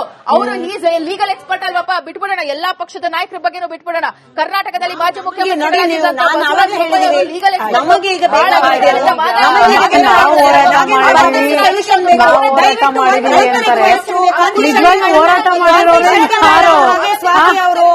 ಕಾಂತಿ ಶೆಟ್ಟಿ ಜನರಿಗೆ ವಿಚಾರ ಒಂದೇ ನಿಮಿಷ, ಜನರಿಗೆ ನೀವು ಮಾತನಾಡುವ ವಿಚಾರಗಳು ತಲುಪಬೇಕು ಅಂದ್ರೆ ಒಬ್ಬರಾದ್ಮೇಲೆ ಒಬ್ರು ಮಾತನಾಡಬೇಕು. ನಾನು ಬ್ರೇಕ್ ಮಾತನಾಡ್ತಾ ಇದ್ವಿ. ಕಾವೇರಿ ಕೊಳ್ಳ ಪ್ರದೇಶದಲ್ಲಿ ಆಗಿರುವ ಅಲ್ಪ ಪ್ರಮಾಣದ ಮಳೆ ರಾಜ್ಯಕ್ಕೆ ವರವಾಗ್ತಾ ಇದೆಯಾ ಅಥವಾ ಶಾಪವಾಗುವ ಸಾಧ್ಯತೆ ಇದೆಯಾ ಅಂತ ಹೇಳಿ ರಾಜಕೀಯವಾಗಿ ಮಾತುಕತೆ ಮೂಲಕ ಸಮಸ್ಯೆಯನ್ನ ಬಗೆಹರಿಸಿಕೊಳ್ಳೋ ಪ್ರಯತ್ನವೂ ಕೂಡ ಮಾಡಬಹುದು ಅಂತ ಆದಾಗ ನಾಗೇಂದ್ರ ಸರ್ ಆಗ್ತಾ ಇದೆ ಪ್ರಯತ್ನ. ಒಂದ್ ಕಡೆಯಲ್ಲಿ ಸರ್ವಪಕ್ಷ ಸಭೆಯನ್ನ ಕರೆದಿದ್ದಾರೆ DK ಶಿವಕುಮಾರ್ ಅವರು, ಎಲ್ಲಾ ಪಕ್ಷಗಳನ್ನ ವಿಶ್ವಾಸಕ್ಕೆ ತೆಗೆದುಕೊಳ್ಳೋ ಪ್ರಯತ್ನ ಆಗ್ತದೆ. ಮತ್ತೊಂದು ಕಡೆಯಲ್ಲಿ ತಮಿಳುನಾಡಿನ ಮುಖ್ಯಮಂತ್ರಿ ವಿಜಯ್ ಅವರ ಜೊತೆಯಲ್ಲೂ ಕೂಡ ಮಾತುಕತೆಗೆ ಹೋಗ್ತಿದ್ದಾರೆ. ಕೇಂದ್ರ ಸರ್ಕಾರದ ಜೊತೆಯಲ್ಲಿ ಸಂಘರ್ಷದ ಹಾದಿ ಬಿಟ್ಟು ಸೌಹಾರ್ದದ ಹಾದಿಯನ್ನು ತುಳಿತಿದ್ದಾರೆ. ಪಾಸಿಟಿವ್ ಆಗಿ ಕಾಣ್ತಾ ಇದೆ. ಬಟ್ ಆದ್ರೂ ಕೂಡ ನ್ಯೂನ್ಯತೆ ಏನು ಕಾಣಿಸ್ತಾ ಇರೋದು ವಿರೋಧ ಪಕ್ಷಗಳಿಗೆ ಅಂತ? ಮೇಡಮ್, ಒಳ್ಳೆ ಇದು ಈ ಮಾತಾಡಬೇಕಾಗಿರ್ತಕ್ಕಂಥ ವಿಚಾರ. ಒಳ್ಳೆ ಪ್ರಶ್ನೆ ಕೇಳಿದ್ದೀರಿ. ನೋಡಿ, ನಮ್ಮಲ್ಲಿ ಡಿಸೆಂಬರ್ ಅಲ್ಲೇನೆ ನಮಗೆಲ್ಲ ಏನ್ ಹವಾಮಾನ ಇಲಾಖೆ ಮುನ್ಸೂಚನೆ ಕೊಟ್ಟಿತ್ತು. ಅದು ಎಲ್ಲರಿಗೂ ಗೊತ್ತಿದೆ. ತಜ್ಞರು ಒಪ್ಕೋತಾರೆ, ಎಲ್ಲರೂ ಒಪ್ಕೋತಾರೆ. ನೀವು ಈ ರಾಜ್ಯ ಸರ್ಕಾರ ಡಿಸೆಂಬರ್ಗಿಂತ ಮೊದಲೇನೆ ನಿಮಗೆ ಎಲ್ಲಾ ರೀತಿಯಲ್ಲಿ ಮಳೆ ಕಡಿಮೆ ಆಗುತ್ತೆ ಅಂತ ಹೇಳಿ ವಿಷಯದಲ್ಲಿ ಕೂಡ ತಾವು ಮಾತಾಡಿದ್ರಿ. ಕಮ್ಮಿ ಮಳೆ ಆಗುತ್ತೆ ಅಂತ ಪ್ರತಿಯೊಂದು ಗೊತ್ತಿರುವಂತ ಸಂದರ್ಭದಲ್ಲಿ ಎಲ್ಲ ಮುಳುಗೋದ್ಮೇಲೆ ಇವತ್ತು ನೀವು ಸರ್ವಪಕ್ಷ ಸಭೆಯನ್ನು ನಾಳೆ ಕರೀತಾ ಇದ್ದೀರಾ ಅಂತಂದ್ರೆ ಕಳೆದ 6 ತಿಂಗಳು ದಯಮಾಡಿ ಕೇಳಿ. ಕಳೆದ 6 ತಿಂಗಳಲ್ಲಿ ಎಲ್ಲ ಡ್ಯಾಮ್ಗಳು ತುಂಬಿಟ್ಟಿತ್ತು. ಆಯ್ತಾ? ದಯಮಾಡಿ ಇಲ್ಲ ಇಲ್ಲ ಇಲ್ಲ, ನಾನು ರಿಪೋರ್ಟ್ ಮಾತಾಡ್ತಾ ಇದ್ದೀನಿ. ಹೇಳೋ ತನಕ ಕೇಳಿ ಮೇಡಮ್. ನನ್ನ ಅವಕಾಶ ಯಾವುದು? ನನ್ನ ಅವಕಾಶ ನೋಡಿ. ಒಂದು ಮೇಡಮ್, ನಂಬರ್ 1. ನಂಬರ್ 2, ನಾನು ಆಗ್ಲೇ ಹೇಳಿದ್ದೀನಿ, ಯಾವ ಈ 2 ಕಮಿಟಿಗಳಲ್ಲಿ ಇರ್ತಕ್ಕಂಥ ಸದಸ್ಯರು ವಾಸ್ತವಾಂಶನ ನಮ್ಮ ಕರ್ನಾಟಕ ರಾಜ್ಯ ಸರ್ಕಾರ ಕರ್ಕೊಂಡ್ಬಂದು ಕಣ್ಮುಂದೆ ತೋರಿಸಬೇಕಾಗಿತ್ತು. ಯಾಕೆಂತಂದ್ರೆ ತಜ್ಞರಿಗೆ ನಾನು ಸ್ವಲ್ಪ ಅವರಷ್ಟು ನಾನು ತಿಳ್ಕೊಳ್ಳಿಲ್ಲ ಅಂದ್ರೂ 10 ದಿವಸಗಳ ಜೂನ್ ಜುಲೈಯಲ್ಲಿ ಎವರಿ 10 ಡೇಸ್ಗೂ ಕೂಡ ಪ್ರಾಧಿಕಾರ ಬಂದು ಚೆಕ್ ಮಾಡಬೇಕಾಗುತ್ತಲ್ಲ ನೀರನ್ನ. ಅದನ್ನ ನಮ್ಮ ಮಾಹಿತಿಗಳು ಯಾರಿಗೂ ಬಹಿರಂಗವಾಗಿ ಯಾಕೆ ಕೊಟ್ಟಿಲ್ಲ ನೀವಾಗಾದ್ರೆ? ಮತ್ತೊಂದು 2ನೇದು. 3ನೇದು, ಇವತ್ತು ಕೂಡ 2 ಪ್ರಾಧಿಕಾರಗಳು ಕೊಟ್ಟಿರ್ತಕ್ಕಂಥ ಏನೊಂದು ನೀರು ಬಿಡಬೇಕು ಅಂತಕ್ಕಂಥದ್ದಿದೆ. ತಜ್ಞರ ಒಂದು ಮಾತಿನ ಪ್ರಕಾರ ಇದು ಪಾಲಿಸಬೇಕಾಗಿರ್ತಕ್ಕಂಥ, ಕಡ್ಡಾಯವಾಗಿ ಪಾಲಿಸಬೇಕಾಗಿರ್ತಕ್ಕಂಥ ಎಲ್ಲೂ ಕೂಡ ನಿಯಮಾವಳಿ ಇಲ್ಲ. ನಾವು ಮುಂದೆ ಕೋರ್ಟ್ ಹೋಗಿ ಒಂದು ನಿಮಿಷ ಕೋರ್ಟ್ ಮುಂದೆ ನಾವು ಹೋಗಿ ಕೋರ್ಟ್ ಅಲ್ಲಿ ವಾದ ಮಾಡಿ ವಾಸ್ತವಾಂಶವನ್ನು ತೋರಿಸಿ ಇದನ್ನೆಲ್ಲ ಮಾಡಬೇಕು ಅಂತಂದ್ರೆ ಸರ್ವಪಕ್ಷ ಸಭೆ 6 ತಿಂಗಳ ಮುಂಚೆ ನೀವು ಕರಿಬೇಕಿತ್ತು, ಮಾತಾಡಬೇಕಾಗಿತ್ತು, ಮಾಡಬೇಕಾಗಿತ್ತು. ಪದೇ ಪದೇ ಪರಿಸ್ಥಿತಿ ಬಂದರೂ ಕೂಡ ನಮ್ಮ ಜೊತೆ ದೂರವಾಣಿ ಸಂಪರ್ಕದಲ್ಲಿ HK ಪಾಟೀಲ್ ಸರ್ ಇದ್ದಾರೆ. ಒಂದೇ ನಿಮಿಷ ಸ್ವಾತಿ ಅವರೇ, HK ಪಾಟೀಲ್ ಸರ್ ಇದ್ದಾರೆ. ಸರ್ ನಮಸ್ಕಾರ. ನಮಸ್ಕಾರ ರೀ. ಈಗ ಸದ್ಯಕ್ಕೆ ಮಳೆ ಆಗ್ತಿದೆ ಅಂದ ಮಾತ್ರಕ್ಕೇನೆ ತಮಿಳುನಾಡಿಗೆ ನೀರು ಹರಿಸಲಿಕ್ಕೆ ಸಂಬಂಧಪಟ್ಟ ರಾಜ್ಯದ ಸಮಸ್ಯೆ ಬಗೆಹರಿತು ಅಂತ ಹೇಳಿ ನಾವು ಅನ್ಕೊಳ್ಳೋ ಹಾಗಿಲ್ಲ ಅಂತ ಹೇಳಿ ತಜ್ಞರ ಅಭಿಪ್ರಾಯ. ಹೀಗಾಗಿ ನಾಳಿನ ಸರ್ವಪಕ್ಷ ಸಭೆ ಬಗ್ಗೆನೂ ಸಾಕಷ್ಟು ಎಕ್ಸ್ಪೆಕ್ಟೇಷನ್ ಅಂತೂ ಇದ್ದೇ ಇದೆ. ನೋಡ್ರಿ, ಈಗ 3500 ಕ್ಯೂಸೆಕ್ಸ್ ಅನ್ನ 15 ದಿವಸ ಬಿಡಬೇಕು ಅಂತ ಹೇಳಿ ಏನು CWMA ಆಮೇಲೆ ಕಾವೇರಿ CRC ಇವೆರಡು ಅಭಿಪ್ರಾಯ ಪಟ್ಟಿದ್ದು. ಆ ಸಮಸ್ಯೆ ನಮ್ದು ಇವತ್ತು ಬಗೆಹರಿದಿದೆ. ಯಾಕಂದ್ರೆ ಈಗ ಮಧ್ಯಾಹ್ನ 1 ಗಂಟೆಗೆ ಕಬಿನಿ ಒಳಗ 15,498 ಕ್ಯೂಸೆಕ್ಸ್ ಇನ್ಫ್ಲೋ ಇತ್ತು. ಕಬಿನಿ ಆಗ್ಲೇ ತುಂಬಿದಂಗಾಗಿದೆ. ಅಲ್ಲಿಂದ ನೀರು ಬಿಡ್ತಾ ಇದ್ದಾರೆ. ಈಗಾಗಲೇ ಸೂಚನೆಯನ್ನು ಕೊಟ್ಟಿದ್ದಾರೆ, 10,000 ಕ್ಯೂಸೆಕ್ಗಿಂತ ಹೆಚ್ಚು ನೀರು ಬಿಡಬಹುದು. ಅದಕ್ಕೆ ಜನ ಸ್ವಲ್ಪ ಎಚ್ಚರಿಕೆಯಿಂದ ಇರಬೇಕು ಅಂತ ಹೇಳಿ ಏನು ತಿಳಿಸ್ಬೇಕಾಗಿತ್ತು ತಿಳಿಸಿದ್ದಾರೆ. 10, 12,000, 15,000 ಹೋದ್ರೆ 4-5 ದಿವಸದಲ್ಲಿ ನಮ್ಮ ಏನು ಲಯಬಿಲಿಟಿ ಇದೆ, ಏನು CWMA ಆರ್ಡರ್ ಇದೆ, ಅದನ್ನ ಕಂಪ್ಲೈ ಮಾಡ್ಬಿಡ್ತೀವಿ. ಅದು ಬಹಳ ಮಹತ್ವದ್ದಲ್ಲ. ಆದ್ರೆ ಈಗ ಆಗಸ್ಟ್ ನಲ್ಲಿ ನಾವು 45 TMC ನೀರು ಬಿಡಬೇಕು. ಅದಕ್ಕೆ ಅದು ಆ ಸಮಸ್ಯೆಯನ್ನ ನೋಡ್ಬೇಕು ಅನ್ನೋದು ಬಹಳ ಜನರ ಅಭಿಪ್ರಾಯ ಇರ್ತದೆ. ಈಗ ಏನಾಗಿದೆ ಅಂದ್ರೆ ನಾವು ಕಾವೇರಿ ಏನು ಅವಾರ್ಡ್ ಬಂತು, ಆ ಅವಾರ್ಡ್ ಬಂದಾಗ ನಮಗೆ ಜೂನ್ 9 TMC ಬಿಡಬೇಕು ಅಂತಿತ್ತು, ಜುಲೈದಾಗ 31 TMC ಬಿಡಬೇಕು ಅಂತಿತ್ತು, ಆಗಸ್ಟ್ನಾಗ 45 TMC ಅದೇ ಅತ್ಯಂತ ಹೆಚ್ಚು ಆ ನೀರ್ ಬಿಡಬೇಕು ಅಂತಿತ್ತಲ್ಲ. ನಮ್ಮಲ್ಲಿ ನೀರಿದ್ರೆ ಬಿಡ್ತೀವಿ, ಆದ್ರೆ ಈ ಒಂದು ಟ್ರಿಬ್ಯುನಲ್ ಆರ್ಡರ್ ಬಂದಾಗ ನಮ್ಮ ಬೆಂಗಳೂರಿನ ಜನಸಂಖ್ಯೆ ಎಷ್ಟಿತ್ತು, ನಾವೇನ್ ಕೇಳ್ತೀವಿ ಅಂದ್ರೆ ಮೊದಲನೇದು ಫಸ್ಟ್ ಪ್ರಯಾರಿಟಿ ಕುಡಿಯೋ ನೀರಿನ ವ್ಯವಸ್ಥೆಯನ್ನ ನೋಡ್ಕೊಂಡು ಅಗತ್ಯತೆಯನ್ನ ನೋಡ್ಕೊಂಡು ಒಂದು ಮುಂದಿನ 60 ದಿವಸಗಳ ಒಂದು ಅಗತ್ಯತೆ ಹಿನ್ನೆಲೆಯೊಳಗ ನಾವು ಈ ನೀರನ್ನ ಬಿಡೋದಕ್ಕೆ ನಾವು ವಿಚಾರ ಮಾಡಬೇಕು. ಈ ಸಂಕಷ್ಟ ಬಂದಾಗ ಏನ್ ಮಾಡ್ಬೇಕು ಅಂತ ಹೇಳಿ ಈ ಟೆಕ್ನಿಕಲ್ ಕಮಿಟಿಗೆ ಬಿಟ್ಬಿಟ್ಟಿದ್ದಾರೆ. ಈ ಸಂಕಷ್ಟ ಪರಿಹಾರಕ್ಕಾಗಿ ಸಂಕಷ್ಟ ಸೂತ್ರವನ್ನ ಕೇಂದ್ರ ಸರ್ಕಾರ ಮಾಡಬೇಕು. ನಾನು ಕೇಂದ್ರ ಸರ್ಕಾರಕ್ಕೆ ಆಗ್ರಹ ಮಾಡ್ತೀನಿ. ಕೇವಲ ಕಾವೇರಿ ಒಳಗ ಅಷ್ಟೇ ಅಲ್ಲ, ಎಲ್ಲರೂ ರಾಷ್ಟ್ರದಲ್ಲೇ ಒಂದು ಸಂಕಷ್ಟ ಸೂತ್ರ ಇವತ್ತು ಸ್ಪಷ್ಟವಾಗಿ ಬರಬೇಕು. ಆ ಸಂಕಷ್ಟ ಸೂತ್ರ 60 ದಿನಗಳ ಮುಂದಿನ ಕುಡಿಯೋ ನೀರಿನ ಅಗತ್ಯತೆಯನ್ನ ಗಮನಿಸಿಕೊಂಡು ಸಂಕಷ್ಟ ಸೂತ್ರ ಆಗಬೇಕು. ಆ ಸಂಕಷ್ಟ ಸೂತ್ರ ಮಾಡೋದಕ್ಕೆ ನಮ್ಮ ರಾಜ್ಯ ಸರ್ಕಾರ ಕೇಂದ್ರ ಸರ್ಕಾರಕ್ಕೆ ಇವತ್ತ ಒತ್ತಾಯ ಮಾಡಬೇಕಾಗಿರ್ತಕ್ಕಂಥ, ಆಗ್ರಹ ಮಾಡಬೇಕಾಗಿರ್ತಕ್ಕಂಥ ಅಗತ್ಯತೆ ಇದೆ. ಅದನ್ನ ಮಾಡಬೇಕು. ಅದ್ರ ಬಗ್ಗೆ ನಾಳೆ ನಾನು ಐ ಅಗ್ರಿ ಸರ್. ಅಂದ್ರೆ ಲಾಂಗರ್ ರನ್ ನಲ್ಲಿ ಒಂದು ಲಾಂಗ್ ಟರ್ಮ್ ಸೊಲ್ಯೂಷನ್ ಬೇಕು ಅನ್ನೋ ನಿಮ್ಮ ವಾದ ಸರಿ ಇದೆ. ಬಟ್ ನೀವ್ ಆಗ್ಲೇ ಹೇಳ್ತಾ ಇದ್ರಿ 15 ದಿನಗಳ ಕಮಿಟ್ಮೆಂಟ್ ಏನಿತ್ತು ಅದಕ್ಕೆ ಸ್ವಲ್ಪ ತಾತ್ಕಾಲಿಕವಾಗಿ ಆದ್ರೂ ಒಂದು ಸೊಲ್ಯೂಷನ್ ಸಿಕ್ಕಿದೆ ಅಂತ ಹೇಳಿ. ಬಟ್ ಇಲ್ಲಿ ಎಕ್ಸ್ಪರ್ಟ್ ಗಳ ಅಭಿಪ್ರಾಯ ಏನಾಗಿತ್ತು ಸರ್, ಇದು ಉಲ್ಟಾ ಆಗೋ ಸಾಧ್ಯತೆ ಕೂಡ ಇದೆ.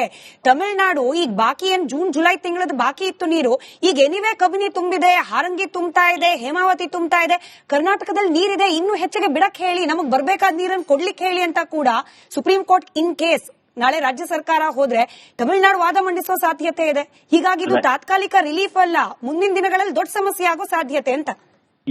ಈಗ ಸದ್ಯದ ಪ್ರಸಂಗದಲ್ಲಿ ನಾವು ಸುಪ್ರೀಂ ಕೋರ್ಟ್ಗೆ ಹೋಗ್ಬೇಕಾಗಿರ್ತಕ್ಕಂತ ಅಗತ್ಯತೆ ಬೀಳಲಿಕ್ಕಿಲ್ಲ.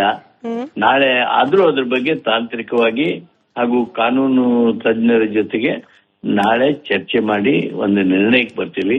ಇವತ್ತೇ ಸರ್ಕಾರ ಏನ್ ನಿರ್ಣಯಿಸ್ತದೆ ಹೇಳಕ್ ಬರೋದಿಲ್ಲ. ಆದ್ರೆ ನನ್ನ ವೈಯಕ್ತಿಕ ಅಭಿಪ್ರಾಯದಲ್ಲಿ ಈ ಸಂದರ್ಭದಲ್ಲಿ ಏನು CWMA ಆರ್ಡರ್ ಇತ್ತು ಅದನ್ನ ಕಂಪ್ಲೈ ಮಾಡೋದಕ್ಕೆ CWRC ಆರ್ಡರ್ ಏನಿತ್ತು ಅದನ್ನ ನಾವು ಪೂರ್ಣಗೊಳಿಸೋದಕ್ಕೆ ಯಾವುದು ಸದ್ಯದ ಪರಿಸ್ಥಿತಿ ಒಳಗೆ ನೀರೇನ್ ಬರ್ತಾ ಇದೆ ಅದನ್ನ ನೋಡಿದ್ರೆ ಯಾವುದು ತೊಂದರೆ ಆಗಿಲ್ಲ, ಯಾವುದೇ ರೀತಿಯಿಂದ ಕಷ್ಟ ಇಲ್ಲ. ಬಹುಶಃ ಆ ಸಮಸ್ಯೆ ತನ್ನಿಂದ ತಾನೇ ಇವತ್ತು ಬಗೆಹರಿದಿದೆ ಅಂತ ಹೇಳಿ ನಾನು ಭಾವಿಸ್ತೇನೆ. ಕ್ಷಮೆ ಇರ್ಲಿ ಎಚ್ ಕೆ ಪಾಟೀಲ್ ಸರ್, ಇಲ್ಲ ಕ್ಷಮೆ ಇರ್ಲಿ, ನಾವು ತಮಿಳುನಾಡಿನ ರಿಯಾಕ್ಷನ್ ನ ಹಿಸ್ಟ್ರಿಯನ್ನ ಗಮನಿಸ್ಕೊಂಡ್ ಬಂದ್ರೆ Tamil Nadu has most of the time acted like a CRY baby. ಹೆಚ್ಚಿಗೆ ನೀರ್ ಬೇಕು ಅಂತಾನೆ ತಮಿಳುನಾಡಿಂದ ಮನವಿಗಳು, ಆಗ್ರಹಗಳು, ಒತ್ತಡಗಳು ಕೇಳೋಕ್ ಸಿಗ್ತಾ ಇದೆ. ನಾನು ಅದಕ್ಕೆ ಕೇಳ್ತಾ ಇರೋದು ಸರ್, ಕರ್ನಾಟಕ ಸರಿ ಸುಪ್ರೀಂ ಕೋರ್ಟ್ ಹೋಗೋದಿಲ್ಲ ಅಂತ ಅನ್ಕೊಳ್ಳೋಣ, ಆಗಸ್ಟ್ ತಿಂಗಳು ನೀವೇ ಹೇಳ್ದಾಗೆ ಅತಿ ಹೆಚ್ಚಿನ ಪ್ರಮಾಣದಲ್ಲಿ ನೀರನ್ನ ಬಿಡುಗಡೆ ಮಾಡೋ ಒತ್ತಡ ಕರ್ನಾಟಕಕ್ಕೆ, ಆಗಸ್ಟ್ ನಲ್ಲಿ ಮಳೆ ಕಡಿಮೆ ಆಗೋ ಸಾಧ್ಯತೆ ಅಂತ ಹೇಳಿ IMD ರಿಪೋರ್ಟ್ಗಳು ನಮ್ಮ ಕೈಯಲ್ಲಿರುವಾಗ ತಮಿಳುನಾಡು ಮತ್ತೊಮ್ಮೆ ನೀರ್ ಹೆಚ್ಚಿಗೆ ಬಿಡಿ ಅಂತ ಹೇಳಿ ಒತ್ತಡ ಮಾಡೋದಿಲ್ಲ ಅನ್ನೋದಕ್ಕೆ ಏನ್ ಗ್ಯಾರಂಟಿ? ನಾಳೆ ತಮಿಳುನಾಡಿನ ಮುಖ್ಯಮಂತ್ರಿಗಳು ಬಂದ ಸಂದರ್ಭದಲ್ಲೋ ವರ್ಚುವಲಿ ಕನೆಕ್ಟ್ ಆದ ಸಂದರ್ಭದಲ್ಲೋ ಆ ಹೆಚ್ಚುವರಿ ನೀರಿಗೆ ಡಿಮ್ಯಾಂಡ್ ಮಾಡೋದಿಲ್ಲ ಅನ್ನೋದಕ್ಕೆ ಏನ್ ಗ್ಯಾರಂಟಿ ಅಂತ? ಅಲ್ಲ, ಈಗ ಹೆಚ್ಚುವರಿ ನಿರ್ಣಯ ಕೊಡ್ಬೇಕು ಕೊಡಬಾರ್ದು ಅದು ಬೇರೆ. ಆದ್ರೆ ನಿಮಗೆ ಗೊತ್ತಿದ್ದಾಗೆ ಜೂನ್ ದಿಂದ ಮೇವರೆಗೆ ಅಂದ್ರೆ ಈ 12 ತಿಂಗಳ ನಾವು ಯಾವಾಗ ಎಷ್ಟೆಷ್ಟು ಬಿಡಬೇಕು ಅನ್ನೋದನ್ನ 5/2/2007 ಏನು ಟ್ರಿಬ್ಯುನಲ್ ಅವಾರ್ಡ್ ಬಂತು, ಆ ಟ್ರಿಬ್ಯುನಲ್ ಅವಾರ್ಡ್ನೊಳಗ ಸ್ಪಷ್ಟವಾಗಿ ಹೇಳಿದ್ದಾರೆ. ಆ ರೀತಿಯಾಗಿ ನಾವು ನೀರು ಬಿಡಬೇಕಾಗಿರ್ತಕ್ಕಂಥದ್ದು ನಮಗೆ ಕೊಟ್ಟಿರ್ತಕ್ಕಂಥ ಸೂಚನೆ. ಆದ್ರೆ ಇದು ಸಂಕಷ್ಟ ಬಂದಾಗ ಏನ್ ಮಾಡ್ಬೇಕು ಅನ್ನೋದ್ರ ಬಗ್ಗೆ ಸ್ಪಷ್ಟವಾಗಿರ್ತಕ್ಕಂಥ ಯಾವುದು ಇದ್ರೊಳಗೆ ನಮಗ ಆದೇಶ ಇಲ್ಲ. CWRC CWMA ಇವ್ರನ್ನ ಕೇಳ್ರಿ, ಅವ್ರು ಏನ್ ಹೇಳ್ತಾರೆ ಹಂಗ್ ಮಾಡ್ರಿ ಅಂತೇಳಿ ಕೈ ತೊಳ್ಕೊಂಡಿದ್ದಾರೆ ಟ್ರಿಬ್ಯುನಲ್ನವರು. ಆದ್ರೆ ದೇಶಕ್ಕೆ ಒಂದು ಸಂಕಷ್ಟ ಸೂತ್ರ ಬೇಕು, ದೇಶಕ್ಕೆ ಒಂದು ಸಂಕಷ್ಟ ಸೂತ್ರ ಬೇಕು. ಆ ಸಂಕಷ್ಟ ಸೂತ್ರ ಮಾಡೋದಕ್ಕೆ, ಫಾರ್ಮುಲೇಟ್ ಮಾಡೋದಕ್ಕೆ, ರಚನೆ ಮಾಡೋದಕ್ಕೆ ಕೇಂದ್ರ ಸರ್ಕಾರಕ್ಕೆ ನಾವೆಲ್ಲರೂ ಒತ್ತಾಯಿಸಬೇಕಾಗಿದೆ. ಈಗಿನ ಸಮಸ್ಯೆ ಏನಿತ್ತು ಆ ಸಮಸ್ಯೆ ಬಗೆಹರಿತು. ಈ CWRC ಏನು ನಮಗೆ ನಿರ್ದೇಶನ ಇದೆ ಆ ನಿರ್ದೇಶನದಂತೆ ನಾವು ನೀರು ಬಿಟ್ಬಿಡ್ತೀವಿ. ಸುಪ್ರೀಂ ಕೋರ್ಟ್ಗೆ ಹೋಗ್ತಕ್ಕಂತ ಯಾವುದೇ ಅಗತ್ಯತೆ ನನಗೆ ಇವತ್ತು ಒಂದು ನಿಮಿಷ ಸಮಯ ಇದ್ರೆ ಜೆಡಿಎಸ್ ವಕ್ತಾರರಾದ ನಾಗೇಂದ್ರ ಬಾಬು ಸರ್ ಇದ್ದಾರೆ, ನಿಮ್ಗೊಂದು ಪ್ರಶ್ನೆ ಕೇಳಬೇಕು ಅಂತಿದ್ದಾರೆ ಸರ್. ಕೇಳಿ ನಾಗೇಂದ್ರ ಬಾಬು ಅವರು. ಸರ್ ನಮಸ್ತೆ ಸರ್. ನಮಸ್ಕಾರ ನಾಗೇಂದ್ರ ಬಾಬು ಅವರೇ. ಸರ್ ಏನಿಲ್ಲ, ಈಗ ನಮಗೆ ಎಲಿನೋನಾ ಇದೆ ಅಂತಕ್ಕಂತ ವಿಚಾರ ಮೊದಲೇ ಗೊತ್ತಿರತಕ್ಕಂತ ಸಂದರ್ಭದಲ್ಲಿ ನಮ್ಮ ಸರ್ಕಾರ ಯಾಕೆ ಮುನ್ನೆಚ್ಚರಿಕಾ ಕ್ರಮ ತಗೊಳ್ಳಿಲ್ಲ? 6 ತಿಂಗಳು ಮೊದಲೇನೆ ಇವತ್ತು ನಮಗೆ ಕುತ್ತಿಗೆಗೆ ಬಂದಂತ ಸಂದರ್ಭದಲ್ಲಿ ಈ ಪರಿಸ್ಥಿತಿ ತಗೊಂತಾ ಇದ್ದೀವಿ. ಅಕಸ್ಮಾತ್ ಇವತ್ತೇನಾದ್ರೂ ಮಳೆ ಬಂದಿರಲಿಲ್ಲ ಅಂತಂದ್ರೆ, ಆಗಸ್ಟ್ ನಲ್ಲೂ ಮಳೆ ಬಂದಿರಲಿಲ್ಲ ಅಂತಂದ್ರೆ, ಇದು ಯಾವ ಸ್ವತಂತ್ರ ಪೂರ್ವದಿಂದ ನಡ್ಕೊಂಡ್ ಬಂತಾ ಇರತಕ್ಕಂಥ ಶಾಶ್ವತ ಪರಿಹಾರ ಕಂಡಿಡೋದ್ರಲ್ಲಿ ಫೇಲ್ಯೂರ್ ಆದ್ವಿ. ಇವತ್ತಿನ ಪರಿಸ್ಥಿತಿಯಲ್ಲಿ ಮುನ್ನೆಚ್ಚರಿಕೆ ಕ್ರಮ ಯಾಕೆ ತಗೊಳ್ಳಿಲ್ಲ ಅಂತಕ್ಕಂಥ ನನ್ನ ಪ್ರಶ್ನೆ. ನಾಗೇಂದ್ರ ಬಾಬು ಅವರೇ, ಈ ಕಾವೇರಿ ಹೋರಾಟ ನಮ್ದು ಇವತ್ತು ನಿನ್ನೆದಲ್ಲ. ಇದು ಸ್ವಾತಂತ್ರ್ಯ ನಂತರ ನಾವು ಸತತವಾಗಿ ಹೋರಾಟ ಮಾಡ್ಕೋತಾ ಬಂದಿದ್ದೀವಿ. ಆ ಕಾರಣಕ್ಕನ ನಾವು ಇವತ್ತು ಟ್ರಿಬ್ಯುನಲ್ ಆಗಿ ಟ್ರಿಬ್ಯುನಲ್ ಅವರು ನಮಗೆ ಕೊಟ್ಟಿರ್ತಕ್ಕಂತ ಏನು ತೀರ್ಪಿದೆ, ಐತೀರ್ಪಿದೆ, ಆ ಐತೀರ್ಪಿನ ಪ್ರಕಾರ ನಾವು ನಡ್ಕೊಳ್ತಾ ಇದ್ದೀವಿ. ನಾವು ಈ ಸಂದರ್ಭದಲ್ಲಿ ನೆನಪಿಸ್ಕೊಳ್ಬೇಕು, ವೀರಪ್ಪ ಮೊಯ್ಲಿ ಅವರು ಅವತ್ತು ನಮ್ಮಲ್ಲಿ ಎಷ್ಟು ಇರಿಗೇಷನ್ ಆಗಿದೆ ಅನ್ನೋದ್ರ ಬಗ್ಗೆ ವರದಿಯನ್ನ ಕೊಟ್ಟರು, ಅಂಕಿ ಸಂಖ್ಯೆಯನ್ನ ಕೊಟ್ಟರು.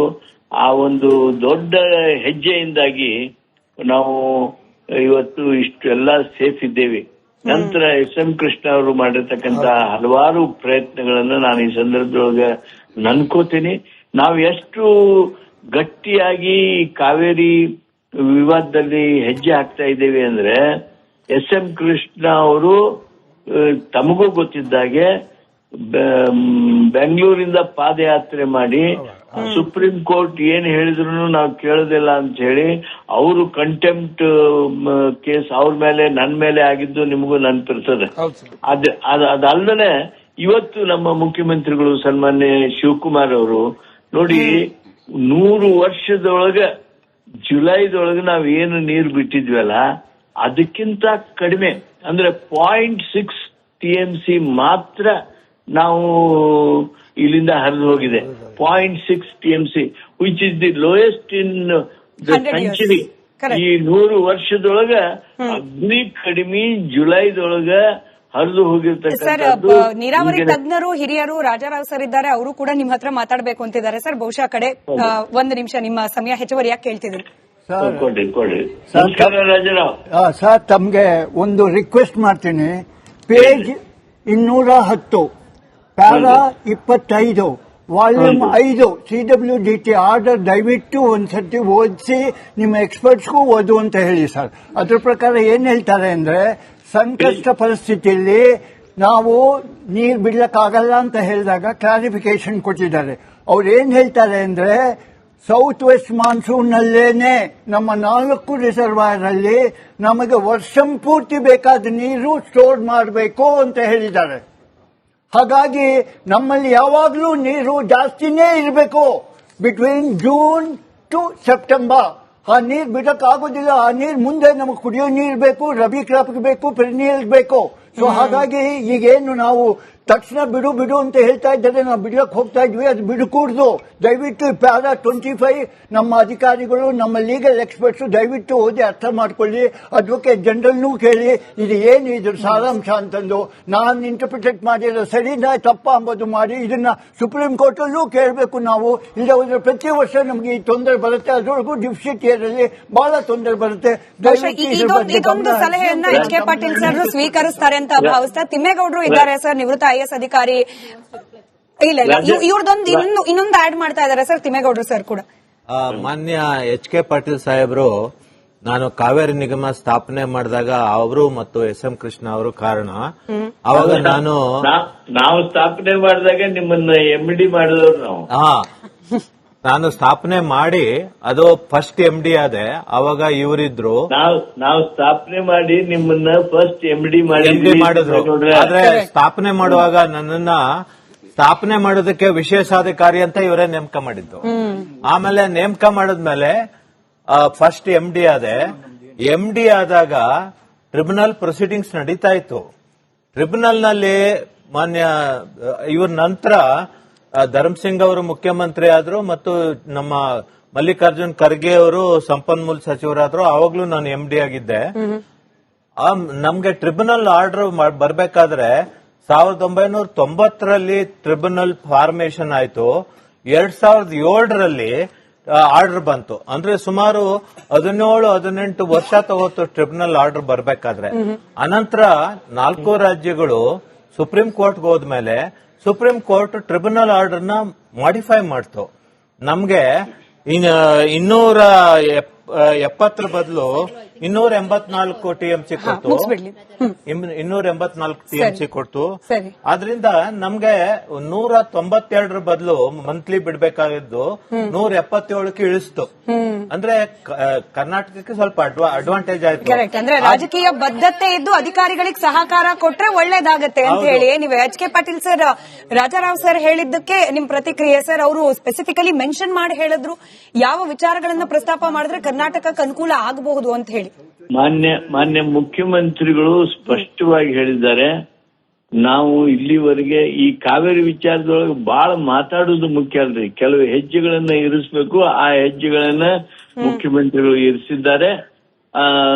ಈಗ ಜುಲೈದಲ್ಲಿ ಏನ್ ಅಗದಿ ಕಡಿಮೆ ಹರಿದೋಗಿದೆ 0.6 TMC. ಆ ಕಾರಣಕ್ಕೆ ಅದೇ ರೀತಿಯಾಗಿರ್ತಕ್ಕಂಥ ನಿಲುವುಗಳನ್ನ ತೆಗೆದುಕೊಂಡು ರಾಜ್ಯದ ಹಿತರಕ್ಷಣೆಯನ್ನ ಮಾಡಬೇಕು.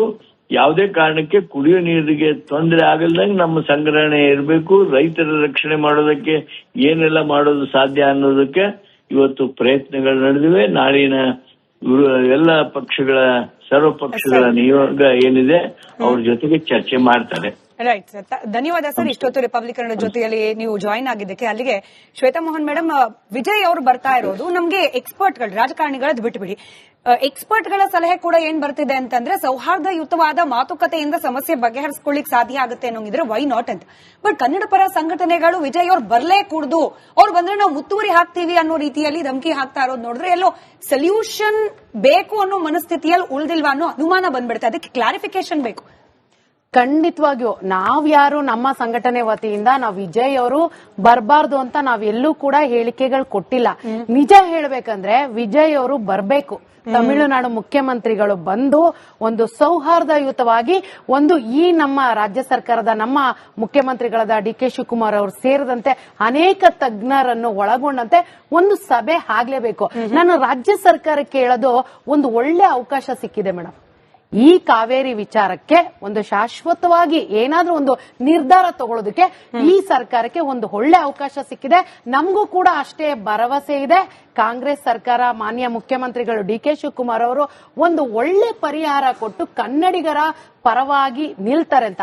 ಅಕಸ್ಮಾತ್ ಏನಾರು ಇದು ಕಣ್ಣು ಒರೆಸುವ ತಂತ್ರ ಆಗಿ ಮತ್ತೆ ಕನ್ನಡಿಗರಿಗೆ, ಯಾಕಂದ್ರೆ ಇವಾಗ ನೀರ್ ಬಂದ್ಬಿಟ್ಟಿದೆ, ನಮ್ಮ ಪ್ರಕೃತಿ ನಮಗೆ ವರವಾಗಿ ಇವತ್ತು ನಿಂತಿದ್ದಾಳೆ, ನೀರ್ ಬಂದಿದೆ, ಇದು ಮುಂದಿನ ತಿಂಗಳವರೆಗೂ ಮುಂದೂಡಲಾಗಿದೆ. ಮತ್ತೆ ಆಗಸ್ಟ್ಗೆ ಮತ್ತೆ ಯಥಾ ಪ್ರಕಾರ ಇದೇ ಕಿಚ್ಚು, ಇದೇ ಕಾವೇರಿ ಕಿಚ್ಚು ಮತ್ತೆ ಮುಗಿಲಿರುತ್ತೆ. ಆಗ ಕನ್ನಡಿಗರಿಗೆ ಈ ಸೌಹಾರ್ದತೆ ಇರೋದಿಲ್ಲ.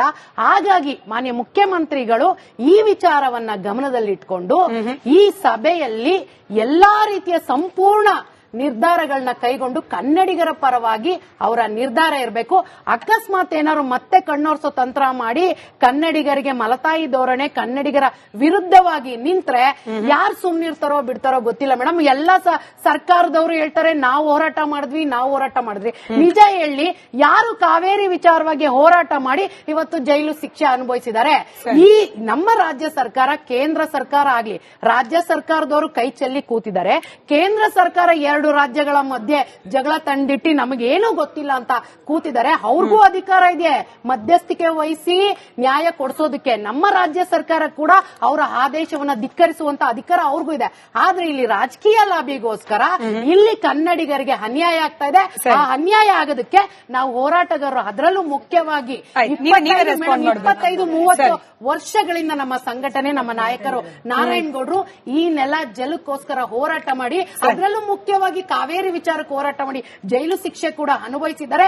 ಈ ಬಾರಿಯೂ ಕೂಡ ಕನ್ನಡಿಗರಿಗೆ ಅನ್ಯಾಯ ಆದ್ರೆ ನಾವು ಹೋರಾಟಗಾರರು ನಮ್ಮ ಸಂಘಟನೆ ವತಿಯಿಂದ ಯಾವುದೇ ಕಾರಣ ಉತ್ತರ ಕೊಡ್ಲಿ. ಅದಾದ್ಮೇಲೆ ಕಾಂತಿ ಶೆಟ್ಟಿ ಅವರು ಉತ್ತರ ಕೊಡ್ಲಿ. ಬಂದೆ ಸರ್. ಇಲ್ಲ ಐ ವಿಲ್ ಕಮ್. ಅಲ್ಲ, ರಾಜಕೀಯಕ್ಕೆ ನಿಮ್ಮನ್ನು ಬೆರೆಸೋದ್ ಬೇಡ ಅನ್ನೋ ಕಾರಣಕ್ಕೆ ಅವರಿಂದ ರಿಯಾಕ್ಷನ್ ತಗೊಳ್ತಾ ಇದ್ದೀನಿ. ಸ್ವಾತಿ ಅವರಿಲ್ಲ. ಆಮೇಲೆ ನಾಗೇಂದ್ರ ಬಾಬು ಸರ್ ಕೂಡ ಏನ್ ಹೇಳ್ತಾ ಇದ್ರು, ನಿಜವಾಗ್ಲೂ ಹಿತಾಸಕ್ತಿ ಅನ್ನೋದಿತ್ತು ಅಂದ್ರೆ ಡಿಸೆಂಬರ್ ನಲ್ಲಿ ಯಾವಾಗ ಅಲರ್ಟ್ ಬಂತು ಬರ, ಅವಾಗ ಕರಿಬೇಕಾಗಿತ್ತು ಸರ್ವಪಕ್ಷ ಸಭೆ. ಸಿಡಬ್ಲ್ಯೂಆರ್ಸಿ ಸಿಡಬ್ಲ್ಯೂಎಂಎ ಮುಂದೆ ಹೋಗ್ಲಿಕ್ಕೆ ಮುಂಚೆ ಮಾಡಬೇಕಾಗಿತ್ತು ಆಲ್ ಪಾರ್ಟಿ ಮೀಟಿಂಗ್. ಇವಾಗ ಎಲ್ಲ ಆಯ್ತು, ಬೇರೆ ಮಾರ್ಗ ಇಲ್ಲ ಅಂತಂದಾಗ is D K Shivakumar using this all party meeting as an escape route. ನಾವು ನೀರ್ ಬಿಡೋ ಅನಿವಾರ್ಯತೆ ಯಾಕೆ ಬಂತು ಅಂತಂದ್ರೆ ಎಲ್ಲರೂ ಸಜೆಷನ್ ಕೇಳದ್ನಪ್ಪ, ಎಲ್ಲರೂ ಏನು ಹೇಳಲಿಲ್ಲ ಅಥವಾ ಏನೋ ಹೇಳಿದ್ರು, ಹಿಂಗಾಗಿ ನಾನು ಬಿಟ್ಟೆ ಅಂತ ಹೇಳಿ ಎಸ್ಕೇಪ್ ಆಗ್ಲಿಕ್ಕೆ ಮಾರ್ಗ ಕಂಡಿಡ್ಕೊಳ್ತಾ ಇದ್ದಾರೆ ಡಿ ಕೆ ಶಿವಕುಮಾರ್ ಅವರು.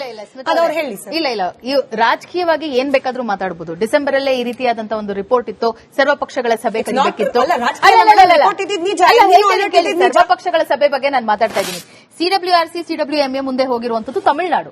ನಮಗೆ ನೀರು ಈ ಹಂತದಲ್ಲಿ ಪೂರೈಕೆ ಆಗ್ಬೇಕಾಗಿರೋದು ಪೂರೈಕೆ ಆಗ್ತಾ ಇಲ್ಲ, ಕರ್ನಾಟಕದಲ್ಲಿ ಬರ ಇದೆ ಅಂತ ಹೇಳ್ತಾ ಇದ್ದಾರೆ. ನೀರನ್ನ ಬಿಡೋದಕ್ಕೆ ಅವರು ತಕರಾರನ್ನ ಎತ್ತುತ್ತಾ ಇರುವಂತದ್ದು. ಹಾಗಾಗಿ ನಮಗೆ ಬರಬೇಕಾಗಿರುವಂತಹ ನೀರನ್ನ ತಾವು ಬಿಡಿ ಅಂತ ಹೇಳಿರುವಂತದ್ದು.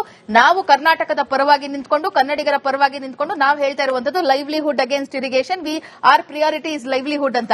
ಸರ್ವಪಕ್ಷಗಳ ಸಭೆ ಅವತ್ತಿನ ದಿನ ಕರೆದಿದ್ರು, ನಾವ್ ಇವತ್ತಿನ ದಿನ ಇದೇ ಮಾಡ್ತಿದ್ವಿ ಸರ್. ಸರ್ವಪಕ್ಷಗಳ ಸಭೆ ಕರೀದೇ ಇದ್ರು ನಾವು ಏನು ಕನ್ನಡಿಗರಿಗೆ ನ್ಯಾಯ ಒದಗಿಸಬೇಕು ನಾವು ಅದನ್ನೇ ಮಾಡ್ತಾ ಇದೀವಿ. ಆದ್ರೆ ನನಗೆ ಇರುವಂತ ಎಲ್ಲ ಪಕ್ಷ ಭೇದವನ್ನ ನಾವು ಮರೆತು ಇವತ್ತಿನ ದಿನ ಒಂದು ವಿಚಾರವನ್ನ ಮಾತಾಡೋಣ. ಮೊನ್ನೆ ಮಾನ್ಯ ಮುಖ್ಯಮಂತ್ರಿಗಳು ದೆಹಲಿಯಲ್ಲಿ ಎಲ್ಲಾ ಸಂಸದರನ್ನ ಕರೆದು ಭೇಟಿಯನ್ನ ಮಾಡಿದಂತದ್ದು, ಸರ್ವಪಕ್ಷಗಳ ಸಂಸದರನ್ನ ಕರೆದಿದ್ದಂತದ್ದು. ಮಾನ್ಯ ಕುಮಾರಸ್ವಾಮಿ ಅವರು ಅವರ ವೈಯಕ್ತಿಕ ಕಾರಣಗಳಿಂದ ಅವ್ರ ತಾಯಿ ತೀರ್ಕೊಂಡಿದ್ರು, ಬರೋದಕ್ಕೆ ಸಾಧ್ಯ ಆಗಲಿಲ್ಲ. ನಿರ್ಮಲಾ ಸೀತಾರಾಮನ್ ಅವರು ಕೂಡ ಬರಲಿಲ್ಲ. ಅಂಡ್ ನನ್ನ ರಿಕ್ವೆಸ್ಟ್ ಏನು ಅಂತಂದ್ರೆ, ಇವತ್ತಿನ ದಿನ ಪರಿಹಾರ ಏನು ಅಂತ ಕೇಳ್ತಾ ಇದೀವಲ್ಲ, ಮೇಕೆದಾಟು ಇಸ್ ದ ಪರಿಹಾರ. ಇವತ್ತಿನ ದಿನ ಯಾಕೆ ಎಲ್ಲಾ ಪಕ್ಷಗಳು ಒಟ್ಟುಗೂಡಿ ನಾವು ದೆಹಲಿಯಲ್ಲಿ ನಾವು ಬರೋದಕ್ಕೆ ರೆಡಿ ಇದೀವಿ. ಕರ್ನಾಟಕ ಸರ್ಕಾರದಿಂದ ಮಾನ್ಯ ಮುಖ್ಯಮಂತ್ರಿಗಳು ಬರೋದಕ್ಕೆ ರೆಡಿ ಇದ್ದಾರೆ. ಕೇಂದ್ರ ಸರ್ಕಾರದ ಮೇಲೆ ಒತ್ತಡವನ್ನ ಹೇರಿ ಇರುವಂತಹ ಬ್ಯಾಲೆನ್ಸ್ 2-3 ನಿಗಮಗಳಿಂದ ಏನು ನಮಗೆ ಬರಬೇಕಾಗಿದೆ, ಒಂದು ಎನ್ವೈರನ್ಮೆಂಟ್ ಕ್ಲಿಯರೆನ್ಸ್ ನಮಗೆ ಬರಬೇಕಾಗಿದೆ, ಇನ್ನೊಂದೆರಡು ಕ್ಲಿಯರೆನ್ಸ್ ಗಳು ಬರಬೇಕಾಗಿದೆ. ಅದನ್ನ ಫಾಸ್ಟ್ ಟ್ರ್ಯಾಕ್ ಆಗಿ ಮಾಡೋದಕ್ಕೆ ಕೇಂದ್ರ ಸರ್ಕಾರ ಆದೇಶವನ್ನ ಕೊಡಿ. ಕೇಂದ್ರ ಸರ್ಕಾರ ಒಂದು ಬೈಪಾರ್ಟಿಸನ್ ಒಂದು ಮೀಟಿಂಗ್ ಅನ್ನ ಅರೇಂಜ್ ಮಾಡಿ ಅನ್ನುವಂಥದ್ದು. ಎರಡನೇದು ಐ ಹ್ಯಾವ್ ಎ ರಿಕ್ವೆಸ್ಟ್, ಒಂದು ಸಪರೇಟ್ ಬಾಡಿ ಕೇಂದ್ರ ಸರ್ಕಾರ ಆಕ್ಚುಲಿ ಸುಪ್ರೀಂ ಕೋರ್ಟ್ ಆಲ್ರೆಡಿ ಟ್ರೈಬ್ಯುನಲ್ಗೆ ಕೊಟ್ಟಿರುವಂತದ್ದು. ಅಂಡ್ 2018ರಿಂದ ನಾವು ಹೇಳ್ತಾ ಇದೀವಿ, ಕಾಂಗ್ರೆಸ್ ಪಕ್ಷವಾಗಿ ನಾವು ಇದನ್ನ ಹೇಳ್ತಾ ಇದೀವಿ. ನಾವು ಕೊಲಿಷನ್ ಸರ್ಕಾರದಲ್ಲಿ ಇದ್ದಾಗಲೂ ನಾವು ಇದನ್ನ ಹೇಳಿದೀವಿ. ನಾಗೇಂದ್ರ ಬಾಬು ಅವರೇ ತಮಗಿದು ನೆನಪಿರಬಹುದು. 18 ಬಂದ್ಬಿಟ್ಟಿದೆ ಆಲ್ರೆಡಿ, ನಮಗೆ ಸಿಡಬ್ಲ್ಯೂಆರ್ಸಿ ಸಿಡಬ್ಲ್ಯೂಎಂಎ ರಚನೆ ಆಗ್ಬೇಕು ಅಂತ ಬಂದ್ಬಿಟ್ಟಿದೆ. ಆದ್ರೆ ವಾಟ್ ಅಬೌಟ್ ಕ್ರೈಸಿಸ್, ಇದಕ್ಕೆ ನಾವೊಂದು ಪರಿಹಾರ ಕಂಡುಕೊಳ್ಬೇಕು ಅಂತ ಹೇಳ್ತಾನೆ ಇದೀವಿ. ಆದ್ರೆ ನಾನು ರಾಜಕೀಯ ಮಾತಾಡ್ತಾ ಇಲ್ಲ. ನರೇಂದ್ರ ಮೋದಿ ಅವರ ಸರ್ಕಾರ ನಾವು ಆಲ್ರೆಡಿ 2-3 ಇದ್ರ ಬಗ್ಗೆ ನಾವು ಇಂಟಿಮೇಷನ್ ಕೊಟ್ಟಿದ್ರು, ನೋಟಿಸ್ ಕೊಟ್ಟಿದ್ರು ಕೂಡ ಒಂದು ಬಾಡಿಯನ್ನ ರಚನೆ ಮಾಡಬೇಕಾಗಿರುವಂತದ್ದು. ಕಾಂತಿ ಶೆಟ್ಟಿ ಅವರೇ, ಬೊಮ್ಮಾಯಿ ನೀವು ಉತ್ತರ ಕೊಡಿ ಸರ್, ನೀವು ಉತ್ತರ ಕೊಡಿ. ಕಾಂತಿ ಶೆಟ್ಟಿ ಅವರೇ, ಬೊಮ್ಮಾಯಿ ಅವರೇನೆ ಬೇರೆ ಒಂದು ವಾಹಿನಿಯ ಜೊತೆಯಲ್ಲಿ ಮಾತನಾಡುವಾಗ ಹೇಳಿದ ಮಾತು, ಡಿ ಕೆ ಶಿವಕುಮಾರ್ ಅವರು ನನ್ನ ಅಭಿಪ್ರಾಯ ಕೂಡ ಸ್ವೀಕರಿಸಿದ್ದಾರೆ, ಹಾಗೆ ವಿಜಯ್ ಅವರ ಭೇಟಿಯ ಬಗ್ಗೆ ಕೂಡ ತಿಳಿಸಿದ್ದಾರೆ. ಡಿ ಕೆ ಶಿವಕುಮಾರ್ ಅವರು ಇಡ್ತಾ ಇರುವ ಹೆಜ್ಜೆ ಕರೆಕ್ಟ್ ಆಗಿದೆ ಅನ್ನೋದು ನನ್ನ ವೈಯಕ್ತಿಕ ಅಭಿಪ್ರಾಯ ಕೂಡ ಹೌದು. ಇದಕ್ಕೆ ಪೂರಕವಾಗಿ ಏನ್ ಮಾತನಾಡಬೇಕು ಆ ಮಾತುಕತೆಗೆ ನಾವು ಕೂಡ ಬಿಜೆಪಿ ಪಾರ್ಟಿ ಆಗಿಯೂ ಕೂಡ ನಾವು ಬೆಂಬಲ ಕೊಡ್ತೀವಿ ಅಂತ ಹೇಳ್ತಾ ಇದ್ದಾರೆ. ಅಲ್ಲಿಗೆ ನಿಮ್ಮದೇ ಪಕ್ಷದ ನಾಯಕರಿಗೆ ಸರಿ ಕಾಣ್ತಾ ಇರೋದು, ಪಕ್ಷದ ಇತರೆ ನಾಯಕರಿಗೆ ಯಾಕೆ ಸರಿ ಕಾಣ್ತಿಲ್ಲ? ಪ್ರತಿಭಟನೆಗಳು ಯಾಕೆ, ಹೋರಾಟಗಳು ಯಾಕೆ? ಮತ್ತೊಮ್ಮೆ ಈ ವಾಹಿನಿ ಮುಖಾಂತರ ಹೇಳೋದು, ಮಳೆ ಬೆಲೆ ಏನಿದೆ ನಮ್ಮ ನಾಡು ನುಡಿ ಬಗ್ಗೆ ಬಂದಾಗ ನಾವೆಲ್ಲರೂ ಕೈ ಜೋಡಿಸ್ತೀವಿ, ಅದು ಅದರಲ್ಲಿ ಯಾವುದೇ ಒಂದು ಸಂಶಯ ಬೇಡ. ಆದ್ರೆ ಈ ಮಳೆ ಬರುತ್ತೆ ಅಂತ ಹೇಳುವ ಮುನ್ಸೂಚನೆ ಇದ್ರೂ ಕೂಡ ರೈತರಿಗೆ ಇನ್ನೊಂದು ಬೆಳೆ ಬೆಳಿಬೇಡಿ ಅಂತ ಹೇಳುವಾಗ ಅವಾಗ ಸರ್ವಪಕ್ಷ ಸಭೆ ಕರಿಬೇಕಂತ ಮಾನ್ಯ ಡಿ ಕೆ ಶಿವರೇ ಅನ್ಸಿಲ್ಲ. ಇವಾಗ ಅವರು ಎಲ್ಲ ಕೊಳ್ಳೆ ಹೊಡೆದ್ಮೇಲೆ, ಕೋಟೆ ಕೊಳ್ಳೆ ಹೊಡೆದ್ಮೇಲೆ ಕರೀತಾರಂತ ಹೇಳಿದ್ರೆ ನೋಡಿ, ಒಂದ್ ನಿಮಿಷ ನಾನು ಕೇಳಿಸ್ಕೊಂಡಿದ್ದೀನಿ. ನಾನು ಹೇಳೋದಿಷ್ಟೇ ನೋಡಿ, ಲೆಟ್ ಮಿ ಆನ್ಸರ್. ನಾನು ಹೇಳ್ತಾ ಇದ್ದೀನಿ, ನಾವೀಗ ಮಳೆ ನೋಡಿ, ಮಳೆ ಬಂದಿದೆ ಅಂತ ಹೇಳಿ ಸ್ವಾತಿ ಅವರೇ ಅವ್ರ ಸಮಯ ಅವ್ರು ಮಾತಾಡ್ಲಿ ನಾನು ಲೈಫ್ ಆನ್ಸರ್ ಅವ್ರು ಮಾತಾಡ್ತಿದ್ದಾರೆ. ಮಧ್ಯೆ ಯಾಕೆ ಮಾತಾಡ್ತೀರಿ? ಬೇರೆಯವ್ರಿಗೆ ಕೇಳೋದು ಜನರಿಗೆ ಸಿಂಪಲ್ ಆಗಿ ಹೇಳ್ತಿರೋದು ನೋಡಿ, ಅಲ್ಪ ಮಳೆ ಬಂತು ಅಂತ ಹೇಳಿ ಅಲ್ಪತೃಪ್ತರಾಗೋದು ಬೇಡ. ನಾನು ಮತ್ತೊಮ್ಮೆ ಈ ವಾಹಿನಿ ಮುಖಾಂತರ ಡಿ ಕೆ ಶಿವಕುಮಾರ್ ಅವರು ಕೇಳೋದಷ್ಟೇ. ನೋಡಿ, ಪರ್ಮನೆಂಟ್ ಸೊಲ್ಯೂಷನ್ ಬಗ್ಗೆ ನೀವು ಯೋಚನೆ ಮಾಡಿ. ಮಾತೆತ್ತಿದ್ರೆ ಪ್ರತಿಯೊಂದಕ್ಕೂ ಕೇಂದ್ರಕ್ಕೆ ಬಿಟ್ಟು ತೋರಿಸ್ತಾನೆ ಬಿಟ್ಬಿಟ್ಟು ನೀವು ಹೇಳಿದ್ರಿ 3 ವರ್ಷದ ಹಿಂದೆ ಹೇಳಿದ್ರಿ. 3 ವರ್ಷದ ಹಿಂದೆ ಏನ್ ಹೇಳಿದಿರಿ? ವಾಕತಾನ್ ಮಾಡಿದ್ರಿ. ದಯವಿಟ್ಟು ಆ 3 ವರ್ಷದ ಒಂದು ಕಲ್ಲು ಅಲುಗಾಡಿಲ್ಲ ಅನ್ನೋದು ನೆನ್ಪಿಟ್ಕೊಳ್ಳಿ. ನೀವು ನೋಡಿ, ಕಣ್ಣರಿಸುವ ಕೆಲಸ ಮಾಡೋದು ಬೇಡ. ನಾವು ರೈತರ ಪರ ಇದೀವಿ ಅಂತ ತೋರಿಸಿಕೊಳ್ಳೋದು. ಯಾಕಂದ್ರೆ ನಿಜವಾಗ್ಲೂ ಬದ್ಧತೆ ಇದೆ ಅಂತ ಹೇಳಿದ್ರೆ ರೈತರಿಗೆ ಏನು ಬೆಂಬಲ ಬೆಲೆ ಕೊಡಬೇಕು 1200 ಕೋಟಿ ಅದನ್ನು ರಿಲೀಸ್ ಮಾಡಿ. ಜಾನುವಾರುಗಳ ಪರಿಹಾರ ಕೊಡಬೇಕು 62 ಕೋಟಿ ಅದನ್ನು ರಿಲೀಸ್ ಮಾಡಿ. ನಾವು ನೋಡಿ, ನಾವು ಅನೇಕ ಬಾರಿ ಇದನ್ನು ಹೇಳಿದೀವಿ. ರೈತರ ಪರ ರೈತ ವಿರೋಧಿ ಸರ್ಕಾರ ಅಂತ ರೈತರಿಗೆ ಮರಣಶಾಸನ ಬಂದ್ಬಿಡೋಣ. ಕಡೆ 5 ನಿಮಿಷ ಇದೆ. ಎಕ್ಸ್ಪರ್ಟ್ ಗಳು ಮಾತ್ರ ಮಾತನಾಡ್ಲಿ. ಅದಾದ್ಮೇಲೆ ನಾಗೇಂದ್ರ ಬಾಬು ಸರ್ ಕೂಡ ಮಾತಾಡ್ಲಿ. ರಾಜಾರಾವ್ ಸರ್ ಕೇಳಿಸ್ಕೊಂಡ್ವಿ. ಸೊಲ್ಯೂಷನ್ ಬೇಕು ಅಂತ ಹೇಳಿ ಎಲ್ಲರೂ ಹೇಳ್ತಿರುವಾಗ ಸೊಲ್ಯೂಷನ್ ಏನು ಅನ್ನೋದನ್ನ ಎಕ್ಸ್ಪರ್ಟ್ ಗಳ ಬಳಿಯಲ್ಲಿ ಕೇಳೋಣ. ಸರ್, ಇವಾಗ ರಾಜಾರಾವ್ ಸರ್ ತಕ್ಷಣಕ್ಕೆ ಆಗ್ಬೇಕಾಗುತ್ತೆ. ಕೇಂದ್ರ ಸರ್ಕಾರ ಕೇಂದ್ರ ಸರ್ಕಾರದ ಜವಾಬ್ದಾರಿ ಏನಿದೆ? ಸೊಲ್ಯೂಷನ್ ಅಂತ ಹೇಳಿ ಪರ್ಮನೆಂಟ್ ಸೊಲ್ಯೂಷನ್ ಅನ್ನೋದು ಸಿಗಬೇಕು ಅಂದ್ರೆ ಏನಾಗ್ಬೇಕು? ಇದು ಪ್ರತಿ ಸತಿನೂ ಕೋರ್ಟ್ ಮುಂದೆನೆ ನಾವು ಹೋಗ್ಬೇಕಾ? Is there no alternate dispute resolution mechanism? NDRF ಇದೆ fund. Why not this type of issue which comes in once in 4 or 5 years be brought under NDRF? Let NDRF fund be increased so that one TMC loss ಆದ್ರೆ ಒಂದು ಸ್ಟೇಟ್ಗೆ ಇಷ್ಟು ದುಡ್ಡು ಕೊಡ್ತೀವಪ್ಪ, ನೀವು ಅದರ ರೈತರಿಗೆ ಹಂಚ್ಕೊಳ್ಳಿ. So that we don't go to the court every time. And a bitter experience between the 2 neighboring states. And it is growing like anything. ಪ್ರತಿಯೊಂದು ವಿಷಯ ಬಂದಾಗಲೂ ಇದನ್ನೇ ಎಲ್ಲರೂ ಹೇಳ್ತಾರೆ. ದಯವಿಟ್ಟು ಇದನ್ನು ನಿಲ್ಲಿಸಬೇಕು ಅಂದ್ರೆ NDRF ಅಲ್ಲಿ ಇದನ್ನು ಯಾಕೆ ತರಬಾರ್ದು? ಇದನ್ನು ಯೋಚನೆ ಮಾಡಬೇಕು. ಇಲ್ಲ ಥ್ರೂ ಸುಪ್ರೀಂ ಕೋರ್ಟ್ ಅಥವಾ ಥ್ರೂ ಗವರ್ಮೆಂಟ್ ಆಫ್ ಇಂಡಿಯಾನೇ ಹೋಗಿ ಸ್ವಾಮಿ ಇದನ್ನ NDRF ಸ್ಕೀಮ್ ಅಲ್ಲಿ ಸೇರಿಸ್ಬಿಡಿ. ಕೇಳಿಸ್ಕೊಳ್ಳೋಣ ಇಬ್ಬರಿಗೂ ದಯವಿಟ್ಟು ಕೈಂಡ್ಲಿ ರಿಕ್ವೆಸ್ಟ್. ಎಕ್ಸ್ಪರ್ಟ್ ಗಳು ಮಾತನಾಡಿರೋದನ್ನ ಕಂಪ್ಲೀಟ್ ವೀಕ್ಷಕರು ಕೇಳ್ಕೊಳ್ಳಿ, ಆಮೇಲೆ ನೀವು ಮಾತಾಡಿರಂತೆ. ಇದು ಒಂದು ಆಲ್ಟರ್ನೇಟ್ ಡಿಸ್ಪ್ಯೂಟ್ ರೆಸಲ್ಯೂಷನ್ ಮೆಕ್ಯಾನಿಸಮ್. ಇದಲ್ಲದೆ ನಮಗೆ ಏನಾಗಿದೆ, ಕೆಲವು ಇಶ್ಯೂಗಳು fundamentally tribunal order supreme court ಅಲ್ಲಿ ನಮ್ಗೆ ಬಹಳ ಅನ್ಯಾಯ ಆಗಿದೆ. ಆಗ್ಲೇ ಅವ್ರು ಹೇಳಿದ್ರು ಇದನ್ನ ಯಾವ ರೀತಿ ಮಾಡಬೇಕು ಎಂಬುದು ಮೊದಲು ಒಂದು ಡಿಸ್ಕಷನ್ ಆಗಿ ಸರ್ಕಾರ ಇದರ ಕಡೆ ಗಮನ ಹರಿಸಿ ಈ ಅನ್ಯಾಯನ ಸರಿಪಡಿಸಲಿಕ್ಕೆ ಯಾವ ರೀತಿ ನ್ಯಾಯಾಲಯ ಮೂಲಕನೇ ಹೋಗ್ಬೇಕು, ಟ್ರಿಬ್ಯುನಲ್ ಮೂಲಕ ಹೋಗ್ಬೇಕು, ಹೊಸ ಟ್ರಿಬ್ಯುನಲ್ ಮೂಲಕ ಹೋಗ್ಬೇಕು ಏನು ಅಂತ ಮಾಡಿದ್ರೆ, ಬಿಕಾಸ್ ಇದಕ್ಕೆ ರಿವ್ಯೂ ಕ್ಲಾಸೇ ಇಲ್ಲ. ದಟ್ ಮೀನ್ಸ್ ನಮ್ಮ ಮಕ್ಕಳು, ಮೊಮ್ಮಕ್ಕಳು, ಮರುಮಕ್ಕಳು, ಫುಡ್ ದಿ ನೆಕ್ಸ್ಟ್ ಜನರೇಷನ್ ಎಲ್ಲವೂ ಇದನ್ನ ಸಫರ್ ಮಾಡಬೇಕು. Why they should suffer? ಇಂಥ ಇಶ್ಯೂಸ್ ಸುಮಾರು ಇದೆ. ಇವೆಲ್ಲ ನಾನು ಲಿಸ್ಟ್ ಮಾಡಿದ್ದೀನಿ. Commission omission of the tribunal and supreme court ಅದನ್ನೆಲ್ಲ ಪರಿಶೀಲನೆ ಮಾಡಿ ಇದಕ್ಕೆ ಯಾವ ರೀತಿ ಹೋಗ್ಬೇಕು ಅಂತ ಮೊದಲು ಟೆಕ್ನಿಕಲಿ ಡಿಸ್ಕಸ್ ಮಾಡಿ ಲಾಯರ್ಸ್ ನ ಕೇಳಿ ಆಮೇಲೆ ಅದರ ರೀತಿ ಸರ್ಕಾರ ಆದಷ್ಟು ಬೇಗ ಮುಂದೆ ಹೋದ್ರೆ ನಮ್ದು ಆ ರಾಜ್ಯಕ್ಕೆ, ನಮ್ಮ ರೈತರಿಗೆ ನ್ಯಾಯ ಸಿಗುತ್ತೆ ಅಂತ ನನ್ಗೆ ಅನಿಸ್ತದೆ. ಇದನ್ನ ಓಪನ್ ಮಾಡ್ಕೊಂಡು ಮಾಡಬೇಕು. ಇದ್ರ ಬಗ್ಗೆ ನಾವು ಡಿಸ್ಕಸ್ ಮಾಡಿದೀವಿ ಮೇಡಮ್, ಹಂಗಾಗಿ ರಿಪೀಟ್ ಮಾಡೋದು ಬೇಡ ಅಂತ ಹೇಳಿ. ತಿಮ್ಮೇಗೌಡ ಸರ್, ಇವಾಗ ಸದ್ಯದ ಪರಿಸ್ಥಿತಿಯಲ್ಲಿ ಆಯ್ತು ಕಬಿನಿ ತುಂಬಿದೆ, ಹಾಗಾಗಿ ನೀರು ಬಿಡಲೇಬೇಕು ಅನ್ನೋದು, ಬಟ್ ಇದಕ್ಕೆ ರೈತರು ಐ ಡೋಂಟ್ ನೋ ಟೆಕ್ನಿಕಲಿ ಎಷ್ಟು ಕರೆಕ್ಟ್, ಹಾಗಾಗಿ ನಿಮ್ಮ ಹತ್ರನೇ ನಾನು ಇದಕ್ಕೆ ಉತ್ತರವನ್ನ ಕೇಳ್ತಾ ಇದ್ದೀನಿ. ಕೆಲ ರೈತರು ಏನ್ ಹೇಳ್ತಿದ್ದಾರೆ ಅಂತಂದ್ರೆ, ನೀವು ಕೆರೆ ಕಟ್ಟೆ ತುಂಬಿಸ್ಲಿಕ್ಕೆ ಯೋಚನೆ ಮಾಡಿದ್ರೆ ಬಹುಶಃ ನಾವು ತಮಿಳುನಾಡಿಗೆ ನೀರು ಬಿಡದಲ್ಲೇ ಬೇರೆ ಮಾರ್ಗ ಇಲ್ಲ ಅನ್ನೋ ರೀತಿಯ ಹೇಳಿಕೆಗಳು ಬರೋದಿಲ್ಲ. ನೀವು ಒನ್ಸ್ ಡ್ಯಾಮ್ ತುಂಬೋತು ಅಂತಂದ್ರೆ ನೀರು ಬಿಡೋದೊಂದೇ ಪರಿಹಾರ ಅಂತ ಹೇಳಿ ರಾಜಕಾರಣಿಗಳು ಯೋಚನೆ ಮಾಡಬಾರ್ದು ಅನ್ನೋ ಸಲಹೆ ಕೊಡ್ತಾ ಇದ್ರು. ಕರೆಕ್ಟಾ ಇದು ಅಂತ? ನಿಜವಾಗ್ಲೂ ಅವ್ರು ಹೇಳೋದು ಕರೆಕ್ಟ್. ನಮ್ಮ ರೈತರ ನಿರೀಕ್ಷೆ ಏನು ಅಂತಂದ್ರೆ, ಈಗ ನಾವು ನಾರ್ಮಲ್ ಪೀರಿಯಡ್ ಅಲ್ಲಿ HK ಪಾಟೀಲ್ ರವರು ಹೇಳಿದಾಗೆ ಟ್ರಿಬ್ಯುನಲ್ ಆರ್ಡರ್ ಪ್ರಕಾರ ಬಿಡುವಂತದ್ದು ಸಹಜ. ಅದು ಕ್ರೈಸಿಸ್ ಪೀರಿಯಡ್ ಅಲ್ಲಿ ನಾವ್ ಏನ್ ಮಾಡ್ಬೇಕು ಅನ್ನೋದ್ರ ಬಗ್ಗೆ ಒಂದು ಸೂತ್ರವನ್ನ ನಮ್ಮ ಎರಡೂ ರಾಜ್ಯಗಳು ಸೇರಿ ಕೇಂದ್ರದ ಜೊತೆ ಚರ್ಚೆ ಮಾಡಿ ತೀರ್ಮಾನ ಮಾಡಬೇಕಾಗಿದೆ. ಆದ್ರೆ ಈ ಮಧ್ಯ ನಿರಂತರವಾಗಿ ನಮ್ಗೆ 1892, 1924 ಮತ್ತು ನಂತರದ ದಿನಗಳಲ್ಲಿ ಟ್ರಿಬ್ಯುನಲ್ನಿಂದ ಸುಪ್ರೀಂ ಕೋರ್ಟ್ ಪರಿಷ್ಕೃತ ಆದೇಶದಿಂದ ಆಗಿರುವಂತ ಅನ್ಯಾಯಗಳು, ತೊಂದರೆಗಳನ್ನ ನಿವಾರಿಸಿಕೊಳ್ಬೇಕಾದ್ರೆ ನಾವು ಒಂದು ಶಾಶ್ವತವಾದ ಮುಂದೆ ಇದನ್ನೇ ಅನುಭವಿಸಬೇಕಾಗುತ್ತೆ. ಈ ಟ್ರಿಬ್ಯುನಲ್ ಆರ್ಡರ್ ಮತ್ತು ಸುಪ್ರೀಂ ಕೋರ್ಟ್ ಆರ್ಡರ್ ಇದ್ರೆ ಎಕ್ಸಿಸ್ಟಿಂಗ್ ಆದ್ರೆ, ಈಗ WRA ಮತ್ತು WRC ಏನಿದೆಯಲ್ಲ ಅವು ಆ ಆದೇಶಗಳನ್ನ, ಸುಪ್ರೀಂ ಕೋರ್ಟ್ ಆದೇಶನ ಪಾಲನೆ ಮಾಡ್ತವೆ ಅಷ್ಟೇ ಹೊರತು ಅವರು ಹೊಸದಾಗಿ ಏನೋ ತೀರ್ಮಾನ ಮಾಡ್ಲಿಕ್ಕೆ ಬರುವುದಿಲ್ಲ. ಹಾಗಾಗಿ ಕೇಂದ್ರ ಸರ್ಕಾರ ಎರಡೂ ರಾಜ್ಯಗಳ ಪ್ರತಿನಿಧಿಗಳನ್ನ ಕರೆಸಿ ಈಗಿನ ಪರಿಸ್ಥಿತಿ ಏನಾಗಿದೆ ಗೊತ್ತಾ, ಈ ಟ್ರಿಬ್ಯುನಲ್ ಆರ್ಡರ್ ಆದ್ಮೇಲೆ 17 ವರ್ಷ ತಗೊಂಡಿದ್ದಾರೆ ಅವರು. ಅದಾದ್ಮೇಲೆ ಸುಪ್ರೀಂ ಕೋರ್ಟ್ ಆದ್ಮೇಲೆ ಆ ಪೀರಿಯಡ್ ಅಲ್ಲಿ ಬಹಳಷ್ಟು ಏರಿಯಾ ನಮ್ಮಲ್ಲಿ ಡೆವಲಪ್ ಆಗಿದೆ. 27 ಲಕ್ಷ ಎಕರೆ ನಮ್ಮ ಕರ್ನಾಟಕದಲ್ಲಿ ನೀರಾವರಿ ಆಗಿದೆ. 27 ಲಕ್ಷ ಎಕರೆ. ಹೌದು, ಇದೆ, ನಾನು ತೋರಿಸ್ತೀನಿ ಅಂಕಿಅಂಶದಲ್ಲಿ. ಆಮೇಲೆ ನಮಗೆ ತುರ್ತಾಗಿ ನೋಡಮ್ಮ, ತಮಿಳುನಾಡಿಗೆ ನೀರು ಬಿಟ್ಟಿದ್ದೀವಿ. 3,500 ಈಗ 10,000 ಕಬಿನಿಯಿಂದ ಹೋಗ್ತಾ ಇದೆ. ಕರ್ನಾಟಕದಲ್ಲಿ ಮಂಡ್ಯದ ರೈತರು ಎಜಿಟೇಟ್ ಮಾಡ್ತಾ ಇದ್ದಾರೆ ಮತ್ತು ಎಲ್ಲಾ ಸಂಘಟನೆಗಳು ಎಜಿಟೇಟ್ ಮಾಡ್ತಾರೆ. ಅವ್ರ ಉದ್ದೇಶ ಏನು ಅಂತಂದ್ರೆ, ನೀವು ತಮಿಳುನಾಡಿಗೆ ನೀರ್ ಬಿಟ್ಟಾಗೆ ಬೆಳೆಗಳಿಗೆ ಕರ್ನಾಟಕದ ಬೆಳೆಗಳು ಒಣಗ್ತಾ ಇವೆ, ನಮಗೂ ನೀರ್ ಬಿಡಿ. ಆ ನೀರ್ ಬಿಟ್ರೆ ಸದ್ಯಕ್ಕೆ ಸ್ವಲ್ಪ ಸಮಾಧಾನ ಆಗ್ತದೆ. ಆಯ್ತು, ನಮ್ಮ ವೀಕ್ಷಕರ ಪ್ರಕಾರ 56% ಜನಕ್ಕೆ ಇಲ್ಲಿ Nagendra Babu sir very quickly Kaveri ಸಮಸ್ಯೆಗೆ ಈ ಸರ್ವಪಕ್ಷ ಸಭೆಯಿಂದ ಸೊಲ್ಯೂಷನ್ ಕಂಡುಹಿಡ್ಕೊಳ್ಬಹುದಾ ಅಂತಂದ್ರೆ ನಮ್ಮ ವೀಕ್ಷಕರಿಗೆ ಕನ್ಫ್ಯೂಷನ್ ಆಗ್ಬಿಟ್ಟಿದೆ. 56% ಜನ ಇಲ್ಲ ಅಂತಿದ್ದಾರೆ, 41% ಜನ ಆಲ್ಮೋಸ್ಟ್ 50-50. ಯಾಕಂದ್ರೆ ಎಲ್ಲಾ ರಾಜಕೀಯ ಪಕ್ಷಗಳು ರಾಜಕೀಯವನ್ನೇ ಮಾಡ್ತಾ ಇವೆ. ಅದನ್ನು ಹೊರತುಪಡಿಸಿ ನಿಮ್ಮ ಜವಾಬ್ದಾರಿ ಇದೆ ಸರ್. ಮಾನ್ಯವಾದ ಹಾಗೆ ಮೌಲ್ಯಯುತವಾದ ಸಲಹೆಗಳನ್ನ ಸರ್ಕಾರ ಕೊಡ್ಲಿಕ್ಕೆ ನಾಳೆ ನಿಮಗೂ ಅಂದ್ರೆ ವಿರೋಧ ಪಕ್ಷಗಳಿಗೂ ಕೂಡ ಅವಕಾಶ ಇದೆ ಅಂತ. ಖಂಡಿತ. ನೋಡಿ, ಈ ರಾಜ್ಯದಲ್ಲಿ ನಾನು ಆವಾಗಲೇ ಒಂದು ಮಾತನ್ನು ಹೇಳಿದೆ, ಈ ಒಂದು ವರ್ಷ 60% ಮಳೆ ಕಡಿಮೆ ಆಗಿರ್ತಕ್ಕಂಥದ್ದು ಕಳೆದ 30 ವರ್ಷಗಳಲ್ಲಿ ಯಾವತ್ತೂ ಕೂಡ ಬಂದಿರಲಿಲ್ಲ ಈ ರಾಜ್ಯದಲ್ಲಿ. ನೋಡಿ, ಇಲ್ಲೇ ಕೂತಿದ್ದಾರೆ, ಇಷ್ಟು ಇಂತಿಂತ ಒಳ್ಳೆ ತಜ್ಞರಿದ್ದಾರೆ, ಇವ್ರ ಸಲಹೆಗಳು ನೀವು ಪಡ್ಕೋಬಹುದಾಗಿತ್ತು. ಶ್ರೀಮಾನ್ ದೇವೇಗೌಡರಂತವ್ರು ಇದ್ದಾರೆ, ಮಾಜಿ ಮುಖ್ಯಮಂತ್ರಿಗಳು ಎಷ್ಟೋ ಜನ ಇದ್ದಾರೆ. ಅನೇಕ ಸಂದರ್ಭಗಳಲ್ಲಿ ಈ ಸಮಸ್ಯೆಗಳು ಬಂದಂತಹ ಸಂದರ್ಭದಲ್ಲಿ ನಾನು ಪದೇ ಪದೇ ಮಾನ್ಯ ಮಂತ್ರಿಗಳು ಕೂಡ ನಂಗೆ ಉತ್ತರ ಕೊಡ್ಲಿಲ್ಲ. ಮುನ್ನೆಚ್ಚರಿಕೆ ಕ್ರಮ ಯಾಕೆ ತಗೊಂಡಿಲ್ಲ ನೀವು ಅಂತಕ್ಕಂಥದ್ದು. ಇದು ರಾಜ್ಯ ಸರ್ಕಾರ ಈ ಒಂದು CWMA ಮುಂದೆ ವಾದ ಮಾಡುವಂತದ್ರಲ್ಲಿ ಸ್ಪಷ್ಟವಾದಂತ ನಾಳೆ ನಡೆಯಲಿರುವ ಸರ್ವಪಕ್ಷಗಳ ಸಭೆ ಎಲ್ಲಾ ಪಕ್ಷಗಳು ಪಕ್ಷ ಭೇದವನ್ನ ಮರೆತು ನನಗೆ ಸಮಯ ಇದಿದಷ್ಟೇ.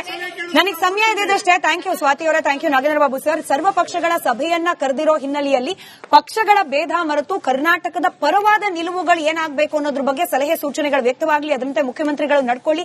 ಇಬ್ಬರು ಮುಖ್ಯಮಂತ್ರಿಗಳು ತಮಿಳುನಾಡು ಹಾಗೆ ಕರ್ನಾಟಕದ ಮುಖ್ಯಮಂತ್ರಿಗಳು ಕೂತು ಸಮಸ್ಯೆಯನ್ನ ಬಗೆಹರಿಸಿಕೊಳ್ಳಲಿಕ್ಕೆ ಪಾಸಿಬಿಲಿಟೀಸ್ ಇದೆ ಅಂದ್ರೆ ಆ ಪ್ರಯತ್ನವೂ ಕೂಡ ಆಗಲಿ. ಒಟ್ಟಾರೆ ರಾಜ್ಯದ ರೈತರು ಸಾಧ್ಯವಾದರೆ ನೆರೆ ರಾಜ್ಯದಲ್ಲಿರ್ತಕ್ಕಂಥ ರೈತರಿಗೂ ಕೂಡ ಸಮಾಧಾನವಾಗುವಂತಹ ಪರಿಹಾರವನ್ನ ಶಾಶ್ವತವಾಗಿ ಕಲ್ಪಿಸಲಿಕ್ಕೆ ಕೇಂದ್ರ ಸರ್ಕಾರ ಕೂಡ ಸಹಕಾರ ಮಾಡಲಿ ಅಂತ ಹೇಳ್ತಾ ಚರ್ಚೆಯನ್ನು ಮುಗಿಸ್ತಾ ಇದ್ದೀನಿ.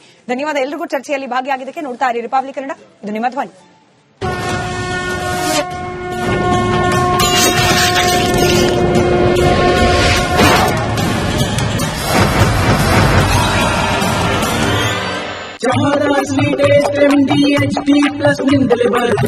ಗಂಟು ಕಟ್ಟಿಕೋ ಲವಂಗ, ಹಸಿರು ಏಲಕ್ಕಿಯಿಂದ ತುಂಬಿದ MDH T+ ಮಸಾಲೆ. MDH ದಮ್ ಆಲು, ನಾಟಕ ಮತ್ತು ಮಶ್ರೂಮ್ ಮಸಾಲೆ. MDH ನಿಂದ ಊಟ ಪ್ರತಿ ಸಲ ಸ್ವಾದಿಷ್ಟಕರ. MDH ಯಾವಾಗ್ಲೂ ನಿಮ್ಗೆ ಹೊಸ ರುಚಿ ನೀಡಲು ಪ್ರತಿಬದ್ಧವಾಗಿದೆ.